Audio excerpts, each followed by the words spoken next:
I wonder about the question of like any failure. Is it needed? Oh, that really sucked. And I probably wouldn't ask to go through that, but like I definitely learned a lot through the shit of it. All right, everybody, guys and ghouls, ladies and germs, welcome to the What You Don't Hear podcast. This show is a life podcast, a storytelling podcast, a story sharing podcast, and a bit of an open journal as I take a deep dive into my guest's life, talking about everything that has made them who they are today and where they want to go from here. And my name is Ross Tyson. I am your host. I am a maker of many things, a pursuer of positive thinking, a former hustler in the music industry, and most importantly, of course, I am a podcaster. Now, all of those things that I just listed above that I do, I talked about with David in this episode, as it's many things that he navigates as well, and we really dive into all of it. Now, you'll hear us talk more about this in the episode, but this is the literal first time David and I had ever met. We'd been internet friends for many years, given that I was a listener of his band, the Orphan, the Poet, but we somehow just never actually connected in real life until now, this very moment. So we are genuinely getting to know one another in this episode. So you'll hear him even toss some questions back my way to get to know me as I'm getting to know him. So all in all, it was a very, very fun conversation, honestly. So I'm stoked we got to make it happen. Even more stoked to share it with you guys. So let's get into it. Here it is, my What You Don't Hear conversation with David Eselgroth. Oh, sorry, I'm interested in you? Exactly, yeah, sorry I wanted to know your answer to that as well. Sorry that you are interesting to me. We are prepared then, so we're up and running.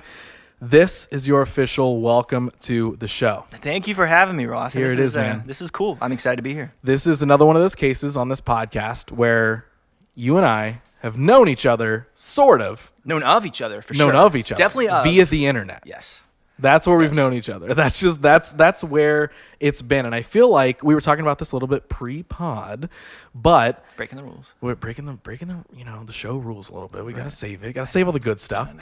But we've always been not that far away from knowing each other. I would in say real life. one degree, maybe two. Yeah. Maybe 2 degrees. Because there's so many people that I've realized we each know. Yes. And we run with so many similar circles or work with so many similar people. For sure. And so it's fun to me that I got you to sit down, and now we're doing a podcast. So not only are we just getting to know each other, we're taking a deep dive. That's just like, it's like the first date, but we kind of just maybe started going steady. Yes. Off a blind date. Yes. I think it's like, all right, let's give this a shot. That's where we're at. And now let's talk about everything, which actually... I want that to be a more normal thing. Have you seen the card game We're Not Really Strangers? I've never heard of this in my life, but I'm interested. Okay. So one, you're going to love so like their social media, you've probably seen their posts be shared. They're one of those like life motto, kind of like inspirational, like question, what your life really is sort of things in a good way. Okay. So it's very, very probing. Yes. They're so like their posts are like shared all the time. Okay. But they created this card game. It's called We're Not Really Strangers. And I purchased it recently. I haven't gotten to play with anybody. Okay. But it's also because I do a podcast where I kind of play that. We're going to play right now. We're going to play. Dude, that would actually be a great podcast Let's bring episode. it on somebody. Here's the thing. Like, I don't think this is the case. I've seen a few of these episodes, but if you've just pivoted into a gotcha form of journalism where you're going to spring something on me like my worst nightmare or some card game, I'm here for it. Dude, that is actually a great idea. I'm putty in your hands. In case if there's ever somebody where I'm like, man, I don't know what kind of episode they're going to give me. Well, I'll give them the basis of cards, because what the card game is it's literally you set, and each card has a question. So whoever draws it asks the question to the other person. So, but they're things like to really get to know each other, like, what is your greatest fear? And not like a shark or something, but literally, what is your greatest life fear? What do you feel like your purpose is? Or what do you feel like people's first impressions of you are? And then, I always wondered that too. It's things like that. And like, I literally recently purchased it, and I cannot wait to play it, because I'm like, as cheesy as it sounds, those are questions that I'm like, that sounds really all nice right, to play. This is what I want people to talk about. Like, also, I'm so kind of a down. nerd and kind of love games anyway, so that's also piquing me. I'm like, ooh, Yes. I like games. Yeah, I so like that sort of thing. I would check it out. I don't even know how we got on the subject, other I feel than like just we're doing this you right just now. invited me over for a game night, and I'm okay with You that. know what? If this podcast goes well, second date, game night. That's what we're going to do. You're going to come over to the apartment. We're going to chill, and we're going to play We're Not Really Strangers. However, I like that. there's a lot of these questions that I feel like we might get to the bottom of today. Okay. So, Hopefully. in general, I'm stoked that you were down to do this because, again, we've known of each other for so long. And I followed your band for a very long time. Which I appreciate. Thank you. And again, we've always been just a couple steps away from actually knowing each other and actually getting to know each other. So Right. why not do it for the first time on a podcast? I think it's great. I think that's a modern way of getting to know It somebody. is. If you're not playing a card game. Yeah, exactly. And like, doing a here's- podcast. like it's 2020. Like we know, like when you realize you're going to meet someone, like, oh, I'm going to meet them. I need to stalk them and learn everything about them beforehand because what if they're weird? You know what I mean? Like we all have the instinct now to stalk first and then pretend like you didn't when you actually meet. Oh, hey, yeah, what's your boyfriend's name or girlfriend's? Oh, I already know all that stuff. I know know you've what been you dating did. for 6 months too. Yeah, you know, yeah. it's like we already know all that stuff going in. Yes. And it wouldn't be weird if we all just said, that's what we're going to do, and that's fine. It's the pretending, and then us also pretending that we don't know that other people are doing that to us. It's the Right. multiple levels of deceit of this, like, they're going to stalk me, but they're going to pretend like they didn't stalk me, but then I also have to pretend that I didn't know that they stalked me, even though they're pretending that they didn't Just this stalk me. It's cycle of like, why are we like this? do you think that's changing? Like, do you think that like the idea of, hey, let's just be more open and honest, especially even about the world of like depression and anxiety. Like, let's be more open and honest about how we feel. Do you think that's shifting, or do you think it's like a niche community, like Good that is question. like, I mean, a large community across the Sure. world, but still a community nonetheless that's like, I do think it's changing. I think okay, so back to my kind of jovial point of this. I think it's becoming more normal to say, "Oh, I follow you on Instagram." Yeah. When the first thing you meet someone. Okay, so as far as that being normalized, yeah, I think that's becoming more normal. But then like, you know, the greater dialogue about what else are we normalizing as far as just like mental health and the you know I think it started like PMA all day, like people just wanted to project positive mental attitude. Yeah. I think that's what that stands for. Yeah. But I do think that that veneer might be a little, I don't know, trite at times now. I think it's like, hey, come on,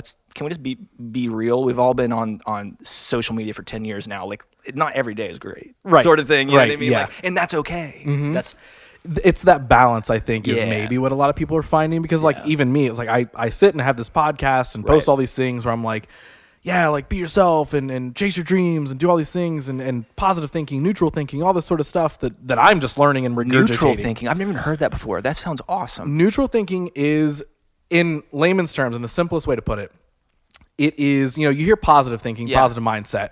A lot of people, I feel like, take that and one, I mean, they misconstrued it anyway. But Sure. the idea of positive thinking is like, yes, like this bad thing happened, but I'm going to turn it into something it's good good. because And, blah, blah, blah. so it's like, Yeah. and I understand that is a little too strong for some people, kind of like what we're talking about, Yeah, right? yeah, We're like, yeah. hey, not everything's great all the time. Yeah. Neutral thinking takes this kind of like middle ground. Oh, and again, yeah. I'm explaining it probably poorly. I love but this. I love this. it's this idea that you can both identify that something is very bad, but you can also identify that you will get through it and you can turn it into something good without having to just focus on the like, you don't have to spin it. It's just like it is what it is, but it also is it's what okay. it is. Yes, Like, it is what it is. It's kind of stoic. Yes. So it's like, hey, this thing really sucks and I am annoyed and I am pissed and I am Yeah. whatever, but I'm going to do something about it. I think that's great because it doesn't invalidate those feelings of being pissed or having a bad day. You know what Right. I mean? Like, that's the thing. It's like, I want to be able to have my bad days, but also that's okay. And I think a lot of people misconstrued that about positive thinking. When they hear those Right. words, they hear like positive attitude, positive mindset. I think a lot of people take that as, oh, well, you're pretending nothing's bad. Okay, asshole. Exactly. And it's Oh, like, no. You're pretending. Yeah. There's no pretend. There's Right. no like, I think it's just, you hear that. And I think it's because it's so cliche. Sure. Nike, just do it. Like, Right. I think people see those at the face value of what they've seen them as for so long. It's there. There's a T-shirt at Walmart that says "Believe in yourself," and they're like, Right. Yeah, it's a T-shirt at Walmart. But what does that really mean? And I don't think people take that kind of deeper dive. But yeah, like the whole like neutral thinking thing is like something that I've heard in so many other podcasts, but I think just recently really let that next layer of mindset sit in for myself. Which I think that's great. I think that's something that I haven't had the word for until like just now. So I thank you for that. And I'm going to take this, and I probably will not cite you, but you don't have to. Okay. Because I clearly, when I just explained it, I didn't cite the people I heard it from. So, but yeah, it's something I've felt for so long. I didn't have the verbiage to be like, there's something that's just like, that doesn't feel great when everything's great every day, and I don't feel that way. Exactly. So then I don't know what the words are, but I feel like that's not okay. But yeah, that's great. Right. Yeah, neutral. Perfect. Neutral. You know what? I don't know if we're getting Dude, I think we're we're just existential. We're just gonna riff on this big brain stuff. And I love it. Love it. That is everything this podcast can be. They're gonna be like, oh my god, David and Ross's podcast, so good. That's so good. I just learned so much. I can't believe. Well, that's the thing. If we keep talking about this stuff that's kind of abstract, there's probably less likely that I will say something. I don't know, dumb. I hope I might sound dumb, but like it probably if I just keep it theoretical, it can't be factually wrong. You're right. You're right. If we let it live in this world of just it possibly exists, ether, well, it's just my opinion. So exactly. I used a different word that you just exactly. I remember making up terms. I didn't know that word, but it sounded really good. So you said that like you've always felt that way, and just to kind of even stay on this a little bit longer, like has that always kind of been your feeling or your quote unquote, to put a word to it, mindset? Have you always been kind of a relatively like, glass half full, glass half empty? That's a good question, because I wonder if, one, I have always felt this way, or two, I just feel this way now, then looking back at my past experiences, I'm just seeing them through the current lens. Of course. That sort of thing. Yeah. So I don't know. I definitely think that I've never been the everything's great, sunshine coming out of my ass sort of thing. Mm-hmm. I think I've always been a generally positive person. If there's 100 experiences, 51% of them I feel like, oh, this is positive, or something like that. So generally, I think I would come from that vantage point. But yeah, I do think that, and it could be like the company I keep, because I do think I am around certain people who I find the friction point when they're being overtly positive about something. I'm like, wait, what? I just saw that exact same thing as you, and I think it's just like pretty neutral, maybe bad. Yeah. Or maybe kind of good, but you're like spinning it as like, it's just okay because blah, da, da, da, da, da, da, you know? So, it could be just a point of contrast between, some friends of mine.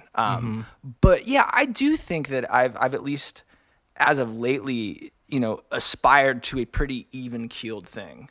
Right. Because, I do start thinking that as high as the highs are, the lows can be just as low. So if I can kind of normalize that wave a little bit, you still have a frequency to bad days and good days. But like, I don't know. I think Nicole, my partner, my wife, she tells me like, you never get excited about anything. And I'm been like, no, I'm excited right now. But she's like, you don't seem excited. But I'm like, oh, I'm doing it. I'm like bringing the best thing that can happen down to like pretty good. But then I also bring the worst thing that can happen up to like that's a bummer. So like I've just kind of shrunk down my like reactionary, or I try to at least. I shouldn't claim to always exercise that. Of course. Yeah. Do you feel like that has anything to do with like the like you want to keep expectations or things realistic? 100%. Like my biggest thing, I've been in music for a while, and the thing that I learned is just manage expectations from the get-go.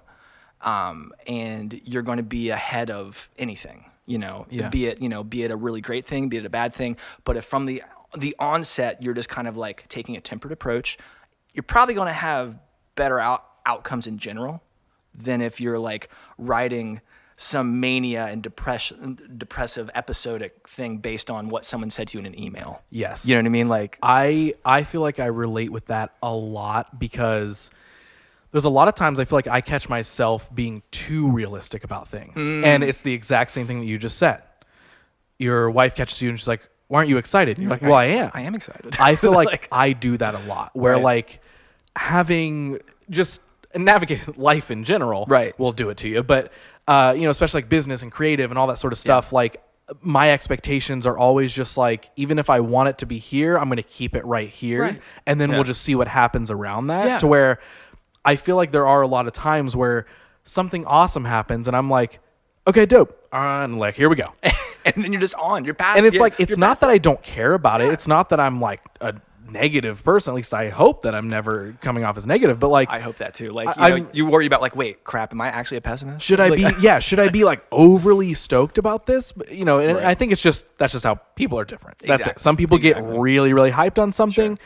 Some people are just like, all right, awesome. Yeah. That's great. And what's next? On to the next thing. Here we go. Yeah. And so where does that come from? You said you've always kind of like relatively been like more of a little bit of a positive person. Is that like childhood always that way? I guess so. What I'm asking you is, take me back. Tell me who you are, where you come from, lay the groundwork for me. Sure. So I think childhood, I think it did have a big effect on me. So I'm one of 3 brothers. I'm the middle child, which apparently there's like books and stuff written. I'm not sure if they're still regarded, but they analyze birth order and is how that relates to personality traits and different things.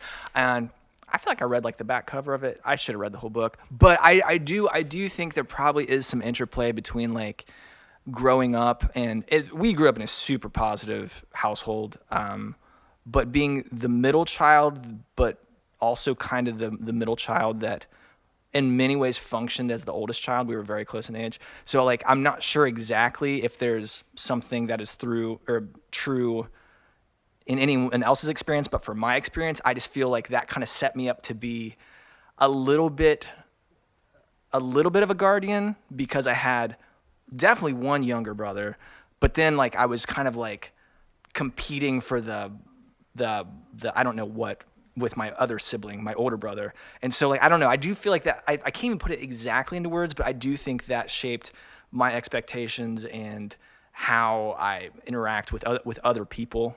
I would say, Okay. even if I can't put it into the exact terms, but I definitely think growing up like that did affect me. And so growing up, you said, was a positive thing, Oh, like yeah, family, yeah. like Yeah, all like together, we were the tightest family. Like you know, like mom and dad were together. The 3 boys, like even though we were, I would say, pretty different, we were also just had a bunch of super common interests. Like we were super into video games. We were super into like World of Warcraft and stuff like that. So we had things that we would stay up all night playing together. So we were a very tight, close family. And so, you know, a lot of people I know, especially in like artists and things like that, they'll have these kind of, you know, very contrasting experience to my own. I'm like, oh, I'd never really wanted for anything. You know, we weren't super well off. There were some years we were kind of poor, but, you know, that's just the way it was. But I would never look back on my family life and be like, oh man, that was kind of a dark time. Mm-hmm. You know, it was always just like, oh yeah, we always had everything we wanted. We had good Christmases, and we all had a car to drive when we were 16, and it wasn't a new car, but it was just like normal. And so sometimes when I hear these like artist stories that are just like, I'm sure they were the worst thing ever to go through, but then when you see the art that they make out of it, I'm like, oh no, can they only make that good of art because they had such a traumatic or, you know, at least turbulent upbringing? Right. You know, right. I'm like, no, I'm sure. But then there's tons of artists who are just like, oh, they had they're the most well-off, rosy childhood, and they still make great things. So that's just me being an insecure artist, right? You right. You know, thinking that like, oh no, I should have had childhood trauma. You know, what a wild thing to ask. I know, right? I know, terrible. I'm terrible for even saying that, but it plays into like even the question of like nature versus nurture, right? That ever-growing question of like, well, what is it? Is it always a mixture of both? Right. Is it, you know, what? Because every case is different. Yeah. You know what I mean? It's like for me growing up, like I can't say that I had like a terrible childhood, but it definitely wasn't like perfect. Right. You know what I mean? It wasn't like, hey, this is, nothing bad happened at all. You know what I mean? But it's like, but even, you know, to take it in a different lens of like looking at is something that I always ask about myself that I literally am trying to figure out is why am I the way that I am? It's a good question to ask. So, why do I want to do a podcast and do videos and write stories and do all this sort of like, stuff? are you trying to fulfill something that isn't in you? Like, are you looking? Are you right? And it's why am I doing all these things? And coming from a small town where not really anything happens. Also, ever. I've heard you say this. What small town are you from? So it's like an hour and a half, like southeast of here. It's called Crooksville. Crooksville. Is that close to Athens? No. It's in Ish. sort of like Okay. ish. Like Okay. I wouldn't say it's like 20 minutes away. But, Okay. Because it's I down. also grew up in a tiny town that no one's ever heard of. Really? Yes. Okay. Yes. Where's that? So it's kind of cool. So I would say it's about an hour due south-ish of here in Columbus. Yeah. Close to Chillicothe, but it's called Greenfield. Okay. Just okay. 5,000 people. That's very small compared to where most of the people I know have grown up. Yeah. So do you ever have those sort of same thoughts? Because like the whole reason I brought that up was like, why did I decide to like leave my town? Why did I decide to be like the weird creative kid who wanted to do all these things? And it's like, it wasn't like my parents were like, be an entrepreneur. Here's how you need to learn these things. Right. You need to try. Like they weren't forced to do supported that. the creative endeavors. Yeah. But there was never. So it's like always that question of like, and I guess the answer is, well, hey, there doesn't always have to be a push that makes somebody do something. Sure. Just like a kid who grew up with no, quote unquote childhood trauma. Why is he an artist? Can still make amazing things. And I think that's just, it's a question that always swirls in my head of like, man, like why do I want do so this? much? Yeah, have you ever thought about that coming from a small town? I do. I mean, so growing up, like, our small town, we were, I was like super like academic, like competitively academic. Like, so I almost attribute my interest now. Well, I mean, it's always been my interest since I was 9 years old. I've wanted to be a musician or whatever. So, but when I was in school, my parents like, school comes first. You do that. You excel at that. Like I remember crying in 5th grade because I came home with a B. Like I was the kid, and I told this to my 5th grade teacher. I cried. I said, I'm never going to Harvard now. Oh my God. And I cried, and he said, it's okay, man. Like it's a B. Like you got back. That's incredible. Yeah, it's like that's incredible. I was that kid, and so continuing that through adolescence, like I was in this. We had a tight knit group of friends who were super competitive against each other. We would take summer school classes to try and beat the other kids, to try and get more credits, to get more A's, to get class rank, to get scholar. It was nuts for like a tiny little school. They're like, why are we doing this? Like looking back, I'm like, we were so stupid. Why did we do that? Right. Right. But I definitely think like my drive now is an extension of that, just refocused, not being in an academic institution. And I look back now, I'm just like, man, there was so much just wasted effort on like this made up game of academia that like you could have put someplace else, be it into songcraft or something creative, something I owned. You know what I mean? Like it could have been anything, but I'm just like, man, like you were really tied up in that game. Because it's just a game. It's just a game that is like in these four walls of this school that, you kind of get suckered into. But yeah, like looking back then, who I, came up with, and I'm still super close. I don't know if this is weird or not. Like, are you close with anyone like you grew up with from your small town? So honestly, like I wouldn't say I'm like not friends with a lot of them. Sure. But it's sort of that like you talk maybe a couple times a year. Right. And maybe you see each other one time a year or something. Gotcha. So it's like it's not like a nope, screw them, we don't talk anymore. Exactly. But it's like I can honestly say, and I'll try to answer this question as simply as possible. Sure. I feel like it's just sort of that like I left there and just became so much of a different person. Right. That it's almost like the former relation to how I related to them is almost not there. Oh yeah. And it's not even like I'm not forcing it. Like I'm not sitting here like I got a podcast and you don't. Like it's not that. But it is like I think you just grow apart sometimes. Exactly. But You're different people. The base You're level of different people. friendship, I would say, is still there. But I can't say that I'm like, yeah, dude, I'm hitting him up this weekend and we're gonna visit each other. You know what I mean? Okay, like, for sure. Well, see, like that's kind of what I was asking because it's like sometimes I think it's weird that I'm still so close with people I grew up with. I mean, granted, we all live across the country from each other now. Like, I was just, was it yesterday? Maybe 2 days ago? I just had a FaceTime with my best friend growing up to meet his new son, who was just born. And I was like, oh, this is such a crazy thing. I have to meet your son via FaceTime because I can't fly out there to see him. Anyway, and he officiated my wedding 3 years ago. I need to get that right. That'll be the part we have to edit. We'll edit it. No, shit. But yeah. So I was.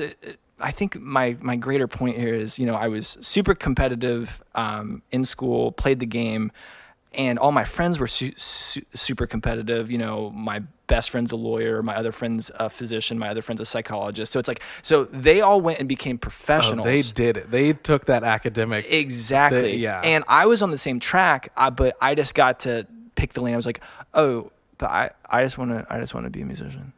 Okay. And so that, honestly, that kind of fucked me up for a little bit, because it's like everyone is like getting the stamp of like approval when you're in academia. But then it's like, oh, okay, I'm just going to jump in a van and tour and write songs, and that's just going to be my life now. Like, and that's just like, that's kind of a culture shock coming out of an institution to just being like, oh, like, people will probably be okay with that for a little bit, but if you're trying to actually do this, that stamp of approval isn't there as much as when you say, oh, my other friend, he's an attorney, my other friend's a psychologist. It's just, that was, I can honestly say that was kind of like okay, this is what life is now. And were those stamps of approval you were looking for just from like people around you that were just like, was it like the friends group that was like, can you believe Robbie is a thing, this thing? And you're like, dude, check out my song though. Yeah, like that's it. And honestly, like I'm saying this is probably me being, I won't say sensitive to it, but maybe over analytical, because these same people have my friends have only supported me in everything that I've done. Mm-hmm. My parents have only ever supported me in anything that I've done. It's probably just me wanting to make some statement about society at large. Well, and that was honestly why I asked, because I'm like, was it an outside force, or was it, things that just because we all do that? Right. Is it something you were telling yourself of like, well, society normally says that these things are more accepted, but I'm doing this thing, so and I just coming bet. from a kid who like, oh, I got to play the game. I got to get A's. I got to compete for class rank. I need to get this scholarship. I have to go to some 4-year degree program for no reason at all. Like, I'll say, if we want to go down that track, I have such an maybe it's interesting to me, such a specific perspective on people going to like 4-year degree programs because I did that. Okay. For music production. And so here's how I want to lay this out. Okay. I want to hear that. Okay. I want you to lay some groundwork for me before. Sure. When does music become a thing? And when does that, like, even as a, if it's as a kid, hey, I found a guitar at a yard sale, and then so it's like, where does music start, and then how does it be the thing that like sticks with you through all of this? Also, is this okay? You can do whatever you want, as long as you're okay with it being on video. Oh, I'm fine with it. Here's the thing, like a quick aside. So I was telling Nicole, my wife, about this podcast. Like this podcast, I was super excited to come do it, and she was like, "Hey, just don't do that thing where you get nervous." And I was like, "Wait, what? What are you?" And then immediately I was like, "Wait, why?" And I was like, "Wait, what thing? What is this?" Oh, I get nervous. I know exactly. And I was just like, "What are you talking about?" She's like, "Well, like this interview, you just started doing that thing you do." I'm like, "Wait, oh, no. What thing is it that I do?" And so we dug into it a little bit, and I think there was a little bit of her saying one thing and me identifying it as something else. But she was saying, when in interviews you start answering questions in a certain way, and it just doesn't seem like you. And I'm like, oh, I get a little guarded. I do. Like, coming into like, especially like generic, like 3-5 minute interviews. The Q&A, like, what's your favorite song? Exactly. How, What was it like to do this? And like, I mean, I'm checked out as soon as they start asking those questions. And it's muscle memory. I start answering this question in this way, this question in that way. Right. And so I was just like, you know what? I need to stay loose with Ross. He needs the stuff that like the truth straight out of the tap. Yes. So like, I'm just gonna stay loose. Dude, I love it. Have a little whiskey in my tea. So. You gotta do what you gotta do, and I'm here for it. If it makes for a better podcast episode. Exactly. Why not? You want some? You're all right. So I don't actually drink. Oh, I was gonna ask you. I should ask that.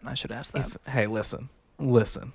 We're here to have fun, and we're here to converse. And I am having fun. And that's all I need. That is all I need is for you to feel loose and feel good. I got my water over here. Ooh, you're hydrated. I'm good to go. You're hydrated. But also, if I hydrate too much, I will have to use a bathroom. What was I supposed to be talking about before I went on the whiskey tangent? Before we jumped into the whiskey, but you got refilled. You're ready to go. I'm loose now. I was asking, when did music pop up and become a thing? That's right.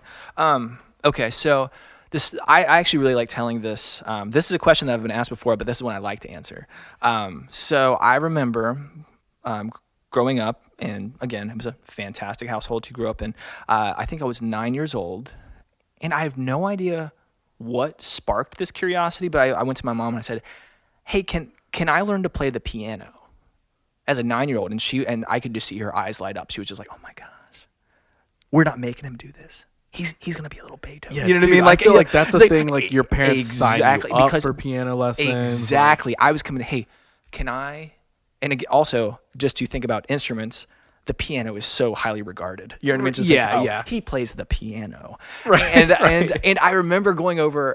I must have been in the summer sometime, and I remember going over to my aunt's house, and this even struck me as a 9-year-old, that my aunt already knew that I was taking piano lessons. So like my mom had called her and said, "Do you know what, David? He's gonna start playing the piano." You know what I mean? So she's like gossiping about her little boy starting to play the piano, which is honestly not even that like my mom. I think she was just excited because she played the piano. Okay.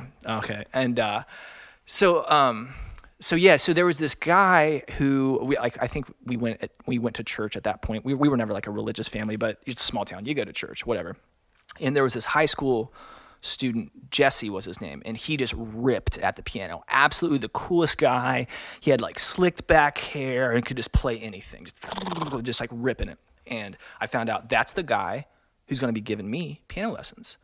Because, in my mind, I wasn't sure, but I as a 9-year-old, I'm like, I think you have to take piano lessons from an old lady at the church, and then maybe in a few years you could do something cool like the dude with the slicked back hair. Yeah. But like when I found out Jesse's gonna be teaching me the piano, woo! It's over. It's on, And so, I start the lessons and did not go well. Okay. I found out, and actually there's a tangent here, which we might get to, but I think very early on I realized the problem with how music is conventionally taught, and how I do not jive with that at all. Okay. But we can go down that path if we want. But he would. He starts you in the book that has like hot cross buns and Mary Had a Little Lamb and all that stuff. And I'm just like, okay, I guess we can start here, but you're doing all that cool stuff and I don't want to play. Yeah. And he would send me home every week. I think I had a half-hour lesson once a week. He would send me home and say, hey, practice this. When we come back, we're gonna make progress. And of course I wouldn't practice. It's not fun to play Mary Had a Little Lamb. That sucks. And I knew that as a 9-year-old. And I'd come back the next week and he would be like, all right, David, have you practiced? And being a little lying 9-year-old, I'd say, yep. Good. Had not practiced, but as you could guess, he could discern that immediately. And so he's like, well, okay, this kid isn't practicing. He's telling me he did. He was like the best sport about it, Jesse. He was just like, whatever. So what he ended up doing, he said, all right, you told me you practiced this. Play it for me. If you mess up, 10 push-ups. And so I was like the most jacked 9-year-old there was. just is because I just wouldn't practice, and I don't know what it was. I really wanted to learn to play the piano, but I was just like, this sucks. I don't want to learn Mary Had a Little Lamb, and so I think I probably only lasted 6 months. Before I was just like, it's not working. But then you were like, I'm just gonna go to bodybuilding. Like exactly. I was now. just like, I'm done with this, Mom. I don't want to play the piano. Yeah, And I hit puberty really early. Exactly. Like I was one of those kids with like a mustache in 4th grade. You're like mustache, abs, like exactly. you're showing up to school shirtless, and you're like, what is happening? Like he took piano lessons. I don't know. Like, I don't know where this came from.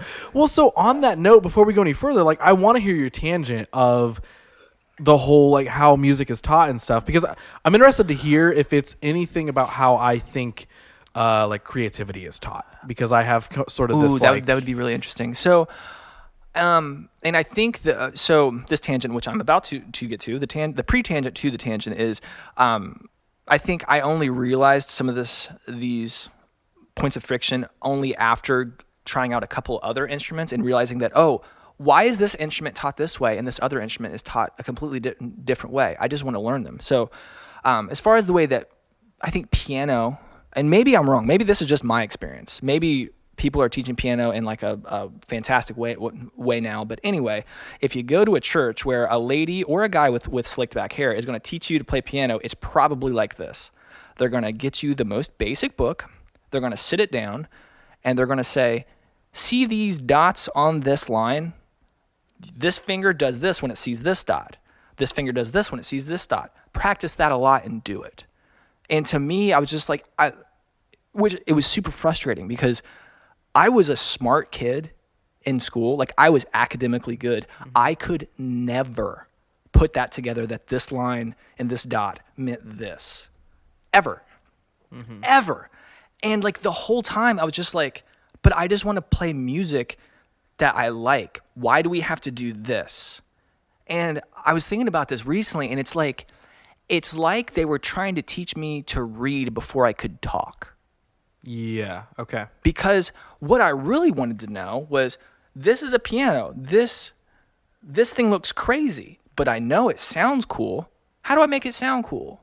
And if they would just say, put your hand like this, how's that feel? Yes. Ooh, that's pretty cool, right? Start teaching me the language, and then say, okay, what about this? Describe that to me. How's that feel? I think I would have had maybe not. Maybe I was just a shitty 9-year-old kid and just wouldn't have been studious regardless. But I want to believe if they would have had an approach that was a little bit more like, live in this instrument, explore it. Who cares about the sheet music and stuff? That doesn't even matter. And it's funny now because this, after dabbling through a bunch of different instruments, I've come back and taught myself how to, play the piano enough where I can riff out a song and stuff. And I'll go back home, and my mom, who was taught to play the piano the way that I could not stand, the notes on the paper, and she sits and does it. And I say, okay, Mom, let's play a song and let's just make something up. And she's like, what are you talking about? If it's not on the page, it doesn't exist to me. See, so that is sort of mirroring like how I feel like there's this disconnect in how creativity, quote unquote, is taught. And not that I want to make this a big tangent because I've never been to an art school or anything, but sure. I feel like I've seen or secondhand experienced enough of like those sort of scenarios where I think the structure is what's focused on more of like, here's just like the proper way to do this. But what you're not sharing with somebody is just like you said, like hit these notes. How does that make you feel? And then let's go through a bunch of notes and just feel what colors do you have on your palette, right. Like, so I feel like when people are being taught, graphic design or something, there's this like, we're going to show you every shortcut in Photoshop ever. Now, what are you going to do with it? Well, you're going to design this image that we're going to tell you to design, or you're going to make it, I feel like a lot of them kind of pull the whole like, make it in your way. Right. Take this and redesign it in your way. Right. And I'm not saying that that's a bad thing. I'm not talking down on that. There's like merits in all of this. Yes, there totally is. And everything that you're saying as well. There's totally like the classically trained, like all that stuff is awesome.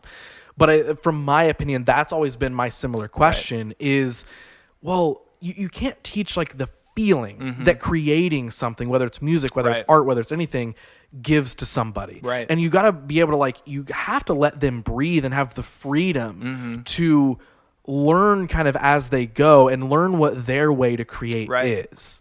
Rather than, like, yes, teach them the basics. You need to figure out what notes are on what, you know, all that sort of stuff. Sure. But when, like you said, like, I'm assuming, you know, again, we're dissecting your 9-year-old brain here, but I'm here for it. Looking at it from the outside, like, I would assume it's because, like, we're like, well, I don't want to play hot cross buns at all. I want to play this thing. And obviously, in one day's lesson, you're not going to play that huge song. Right. But that's showing that it's more about, like, well, yeah, even if this is the basic, the starter way that I need to learn how to play, why isn't there a more freely quote unquote structured way of, let me just figure out what I like about this. And I think that's where a lot of, like, teachings of creative endeavors or art endeavors sort of fall short a little bit. Sure. And I bet there probably are practitioners out there who are doing exactly what we're talking about. Totally. These, like, there are these places that are just like creative oases that you can send your kids and pay who knows what the tuition would be, but you know, exactly.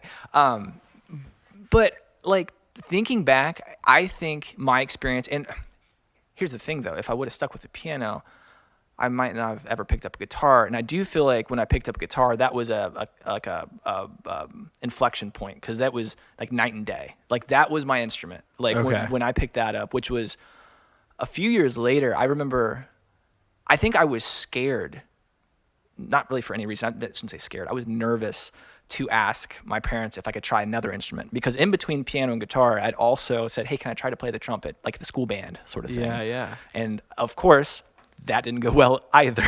Like, you know, it went the same way that the piano went. But the interest of music still stuck with you. And music was a thing that was always big in my family. So my mom, you know, she played piano, and my grandfather, he sung. But then, like, my extended family, I have a cousin who's a jazz trumpet player, another one who's an opera singer. Like, it's like it's always been, like, in the culture of the family. And my dad, like, I don't know if he has any musical talent. He can, like, hum along and stuff, but, like, music appreciation, like, we were always listening to music. So, like, I was deeply interested in music.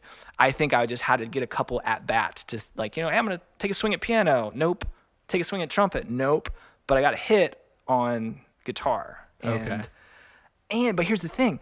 Guitar was mostly taught different than piano, and I was like, why couldn't they teach piano like this? Think about this. Like, do you play guitar? Do you play instruments? I tried a long time ago, and I got the most basic level of sort of okay.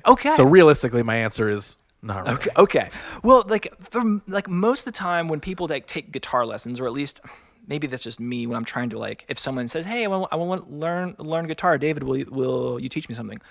Like, you don't start plucking out hot cross buns. Ding, ding. You don't do that. What do? You say, here's an E chord, and you say, that fucking rocks. I need more of that. You know, just like, and granted, it's gonna be ping, ping, ping, ping, ping, because, you know, your hand's not strong enough. You don't know the exact way to do it. But the fact that most of the time with guitar, you go from zero to, like, feeling a chord ringing out so much sooner than you feel that same thing if you're plucking out hot cross buns on a piano. Yeah. Like, to me, that's really important. You, like, the second, like, the time between starting an instrument and getting that first, like, I'm doing it moment, the shortest you can make that, I think you're going to have people more engaged on that instrument. Right.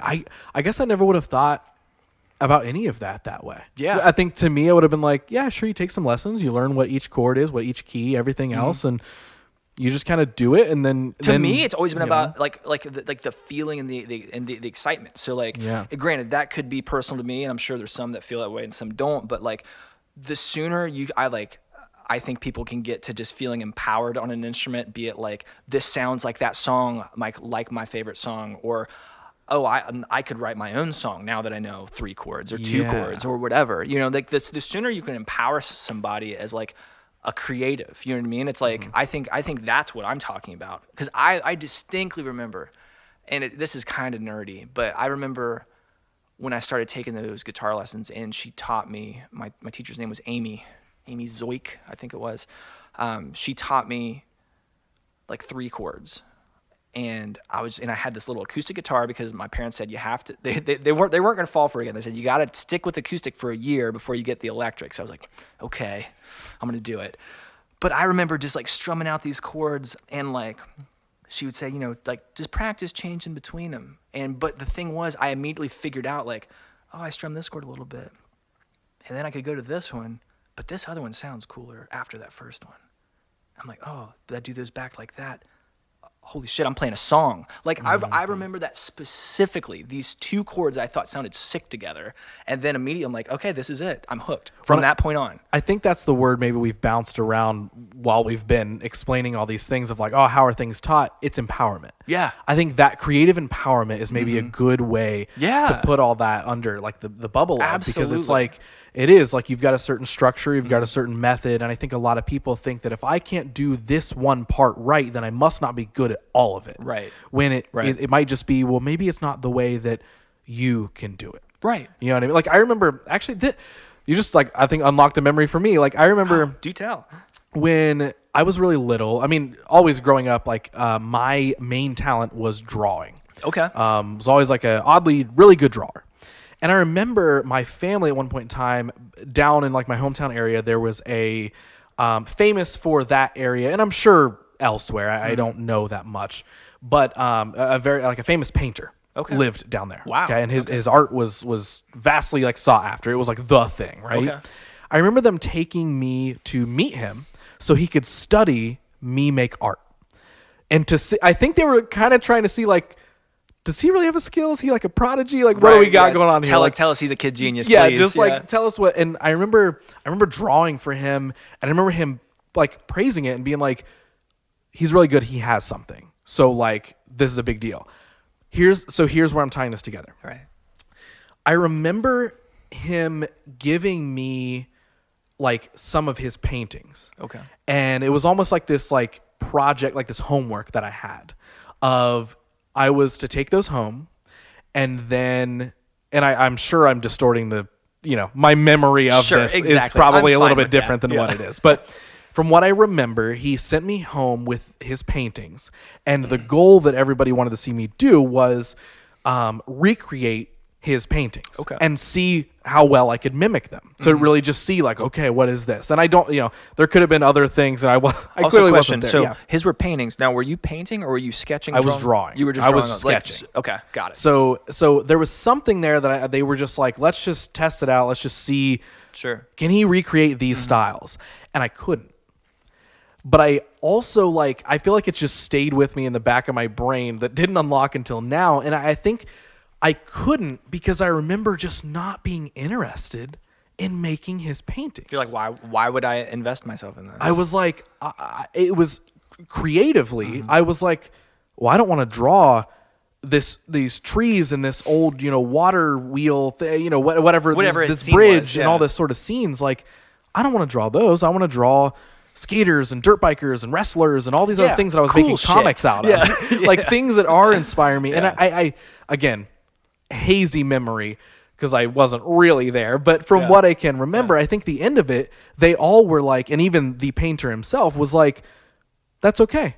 He wants to do what he wants to do, and he's gonna create what he wants to create. Like he knew that. And I think he'd been through it before. I would assume, right? And so I remember that actually being like a similar, at least I think that's similar to kind of what you're explaining. 100%. Like, and that's the thing. Like, I think if I'm sure not everyone, we don't have the same taste, we don't have the same hunger, we don't have the same like passion. So some people really want to sit there and play those dots on a line on a page. And if that is fulfilling for you, that is your path. Yep. But if that is the only method we have to give any kid who's interested in this, it's like, well, that's a huge disservice because you're just like, you're painting with such a broad brush. You are ruling out these kids who might just like be creatives from the get-go. Well, imagine your scenario or my scenario. If the people that were, I guess you were being taught piano, but the person who was like overlooking me recreate these paintings. Imagine if those people said, no, they actually don't have the talent. Like imagine if, you know what I mean? So what would have happened had it been like, well, you can't recreate these paintings, so actually, so you're not a musician. He's like, yeah, it's like you can't play it this way. So you know what, kid? I don't know if you should do it. And clearly, luckily, you're an that didn't accountant. happen. Yeah. But just like, imagine if that disconnect I of know. like, oh, I can't do this thing. Imagine if that was genuinely the answer that was just stamped on that. Terrible. Of like, oh, well, you couldn't do it this way. That means you can't do it. And I think the point I'm trying to make is that there's not just one way of doing things. Right. And I think So true. And that's like, I think the magic of so many things, whether it's creative, whether it's business, whether it's just life in general. Even, you know, we talked earlier about the whole mindset thing and positive thinking, neutral thinking, Right. all this sort of stuff. Just because I'm sitting here and I'm talking about what's worked for me and how I've shifted my mindset and how I can focus on my life, and you can hear these things and be like, hey, that's interesting, and I've done this. There's always going to be a different perspective. What works for me might not work for you and might not work for the listeners.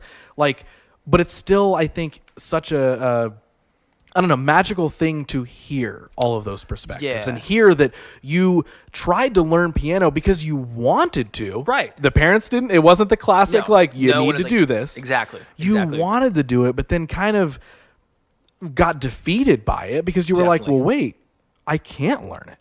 That's not the way that I can't there's do that. not something firing in my brain that says, yes, we like doing this. All of a sudden it's like, wow, I guess I can't. On to the next thing and on to the next thing. So my next question is like, how do you carry, like, what's the balance of this like academic life that you have with this new kind of creative pursuit of making music? So the older you get into high school and all that sort of Right. stuff. Do those things all stick? Does any of that change at any point in time? Are you like a high schooler that's now like, I'm still trying to get straight A's so I can go to Harvard? Like, Right. Yeah, like I definitely through high school, it was definitely like you're getting straight A's or you're a bum, even though I didn't really get straight A's. I got A's and some B's, whatever. But yeah, that stayed with me. But, you know, I think, so I started playing guitar at 12. So like going into junior high and into high school. So that's when I was just like, oh, I get school's important, but also like if I had my druthers, I would just be a rock star. So you know what I mean? So like like guitar changed it for me, because then I'm like, oh, I think that was the time that, like, you know, it allowed me to have an inroad into making music. It was something that I felt good playing, but also, this is just the fact. I remember, so the woman who taught me to play piano, she was also the junior high choir teacher. She just taught on the side or whatever. And I remember we had like a choir program or something, and there was like, oh, we need a guitar player for this song in the choir. And this is like 7th grade, maybe 8th grade. And, you know, I'm down in the orchestra pit just playing my, at that time, electric guitar, because I'd graduated on from the acoustic. And it was like me and like some other like kid playing like a drum kit, you know, so like we're just like, yeah, we're having a great time down here. We're in school playing, you know, whatever. And I remember, you know, the choir rehearsal was over, and we look around, and then literally the whole orchestra pit is just lined with, I was in 7th grade. The whole orchestra pit was lined with 8th grade girls checking us out. And so at that point, I'm just like, guitar is it. you were like, this is it. Check out this solo. This is It's it. so Because sick. like not just 7th grade girls, but 8th grade girls. Are you kidding me? The adults? Exactly. And so, that's definitely like a caricature, but like that carries a little bit of weight. I was just like, oh, I feel cool playing this, and other people think it's cool. I think it's cool. I'm just going to keep doing this. It's the classic like rock star. It mentality. is, exactly. Like, you got Exactly. your feeling that was like, oh, Exactly. this is what being a rock star feels it's like. so like, cool. Yeah, exactly. So, Right. so to me, like that was like definitely like the social validation of just like, okay, well, like I guess this is it. I just need to work really hard at this in tandem with whatever I have to do to keep the parents happy and I don't know, keep feeling like a smart kid. Because that's the other thing. I think the biggest thing that, and it was a mindset that I carried through like any academia I was in, but I definitely think was a detriment outside of academia, and specifically in a creative field, was needing to feel like a smart person, like needing to feel like, oh, I'm intelligent.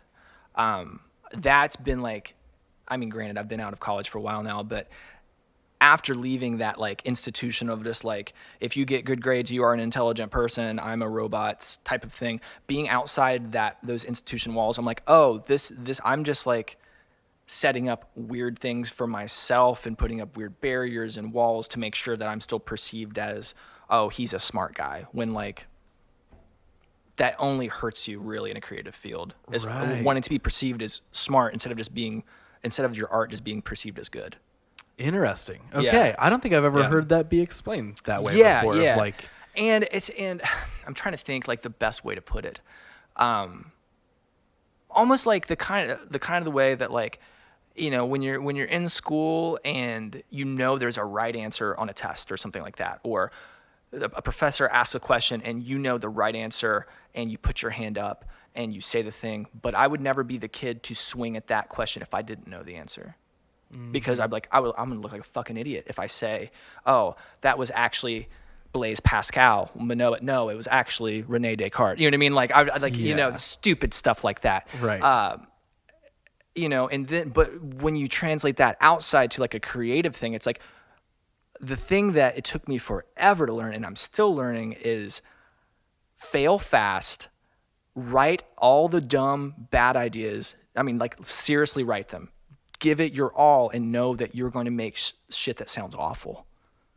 But like, that's what you got to do. Like that's 100% what you have to do. But like, I was so ingrained of like, no, I can't look foolish. I can't look, you know what I mean? Well, like, it's a literal, I think you took the quote unquote fear of failure literally of, I don't want to get an F on a test. Right. So if I feel like I get the figurative F in life, oh my God, I'm not smart anymore. Exactly. That's interesting. I feel like I've never heard someone really I do think maybe, I don't know.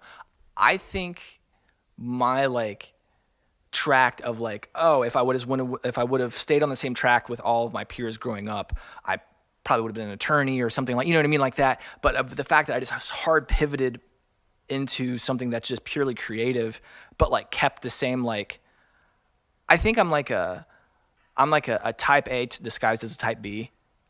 Okay. You know what I mean? Like, I'm actually very kind of like analytical and a lot of self-talk going on, even though like I'm like, oh, I'm just a cool guy playing guitar. You know what I mean? It's like, you know, totally. You know, and like I might not come off as a cool guy playing guitar at all. Maybe I do come off as to those 8th grade girls you did. Exactly, sure. And I still do. No. Just kidding. That's fine. No, that is that's an interesting idea though, of like, you literally took the fear of failing a test in school to then having this like, not issue, but like having that thought process. Oh, it is, in real life of like, okay, like I literally have the fear of failure, but you still pursued it, which is interesting to me. So does that, like, when does it become like an actual pursuit? Because you mentioned earlier that you went to college for music. Right. So does that mean it sticks around? Like when you get to end of high school, walk me through, and feel free to add whatever detail, because I think it's very specific to your story. Like, so when you're getting to it's graduation time, it's that choice of like, is it college? Is it life? Is it job? Yeah. What are you going to do? Is this when you're seeing all your friends like, all right, we're taking our straight A's and we're going to be an attorney? Right. And is there like pressure at that time for you to be like, okay, what am I going to do? I definitely thought, well, it helped. It helped that there was a school I wanted to go to. I went to Ohio University in Athens, and they had a program that was specific to what I was interested in: music production, working in a studio. They have a state-of-the-art facility there where you get to, work on these big consoles and do the thing or whatever. So I think that helped bridge the gap of like, oh, I know college is important, but I really want to do music. Oh shit, there's a college like right over there that kind of puts them together, which I do have some qualms with in general from like a macro level looking at, but we don't have to get into that right now. So then I was like, okay, well, I'm going to go to college, but then I'm still pursuing music because I'm learning how to be an engineer, producer, and then that means I'm going to be good at, producing my own music, and maybe I can record other bands, and then I can do this. So like that was all part of the scheme. It helped that there was like an institution, granted, because that's the safe territory. Oh, you got to go to college. Right. But they were doing a program that felt like, oh, well, that's just what I wanted to do anyway. So that's a win-win, you know? Yeah. So yeah, and I went and I lived with my same friend who ended up being an attorney. You know, he was his pre-law and I was music production, and we did our thing, and we were both in school together and did all that. I think really it didn't come till, undergrad's over and then everyone goes to grad school. I did have an easy transition there though, because this is actually a feather in my cap at the time anyway. People, there's a bunch of students in that same program with me. So we're there for 4 years. Everyone's trying to be a music producer, a studio engineer. This is great. We're all working. But the thing that you kind of forget, you're like, oh shit, now I actually have to go get a job in this. Wait, so do studios, you start wondering, do studios care if I went to school for this? Yeah. Which is a question to be asked in general. But even with that, I was smart enough I had done an internship at a studio here in Central Ohio, and they gave me a job. So like I graduated one day and I was working the next, which is unheard of for kids going to the music production program, getting a job in Central Ohio. You know what I mean? Like it's like, yeah, you're gonna move out to Los Angeles. You're going to starve for 6 months. You might get an assistant job. Maybe you'll go to New York, work something on the side. Me, I was like, no, I am on salary. I'm working full time at this music studio. Life is great. Nice. I beat the system. Right. I went through school. I got the A's, and then I did the thing. It worked out. Haha, I'm so smart. So did it stay great? No. All right. Okay. So not at all.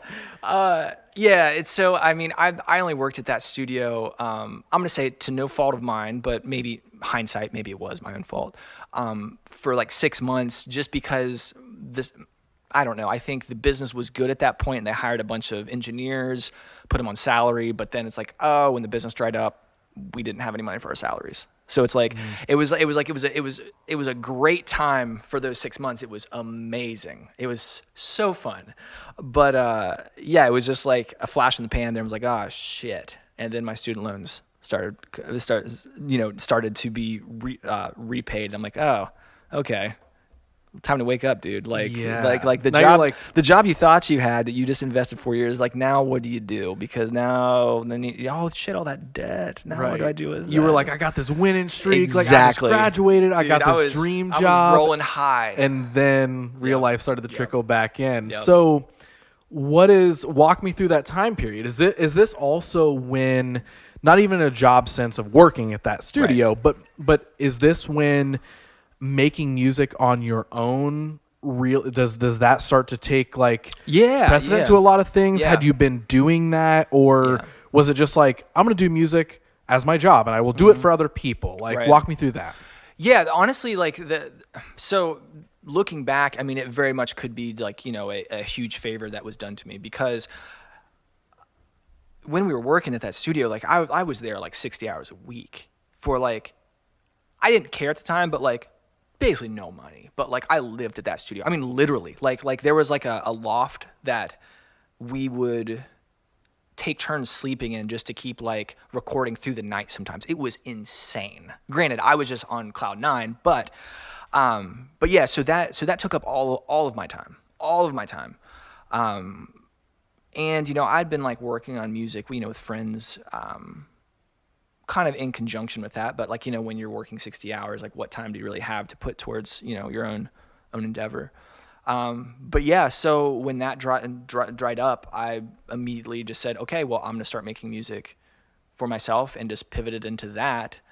And honestly, I haven't even, I guess there've been a few exceptions, but since then I haven't considered going full bore back into engineering, producing other bands since then. It was just okay, tried that, enough with that, doing my own thing. But at least I suppose the positive of that is you gained those skills from that. Exactly. You got the experience of that. So I'm sure you can look back at least at that of everything that I learned there, I was now able to put into the thing that I truly wanted to do. Yeah, and that's I definitely look back on that and say, yeah, it was a learning experience. Also a learning experience to be hey, when you're riding that high, there's going to be a low. It's back to the exactly. So like realistic expectations. honestly, and that's probably the first, I want to say adult, meaning that like I was no longer in high school, I was no longer in college, I was in the real world. So the first 6 months of my adult life, I was on the highest of highs, and then I was at the lowest of lows. And is that lowest of lows like after you're gone from the studio? Yeah, honestly, it's like when it's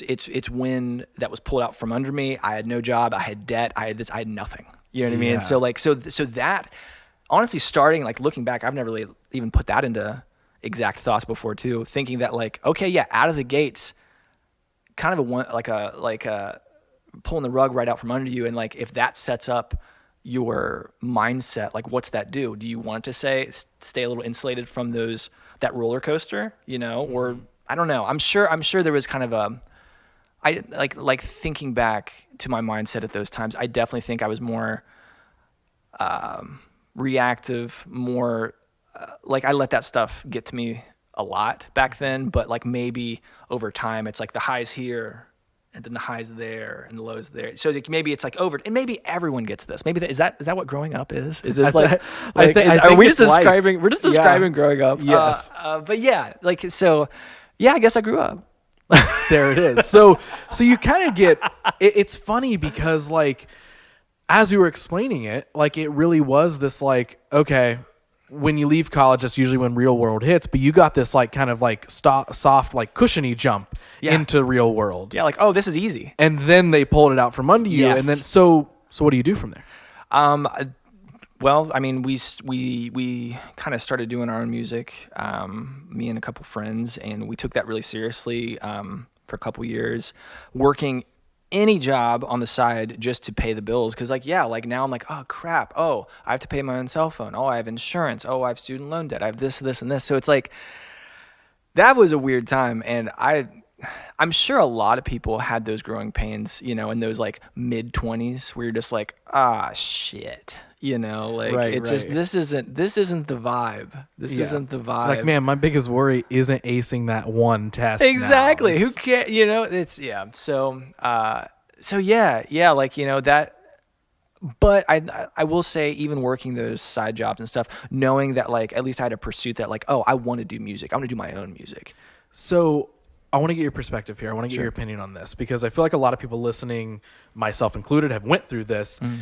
What was your, and I don't want to use the word mindset to make it sound like we're making some big positive mindset. So I guess, what is your thought process, your coping of, you're working all these random jobs. You just lost what you thought at the time was your dream job. Yeah. 100%. And now you're like, okay, I don't know how to put this skill to use other than for myself to create.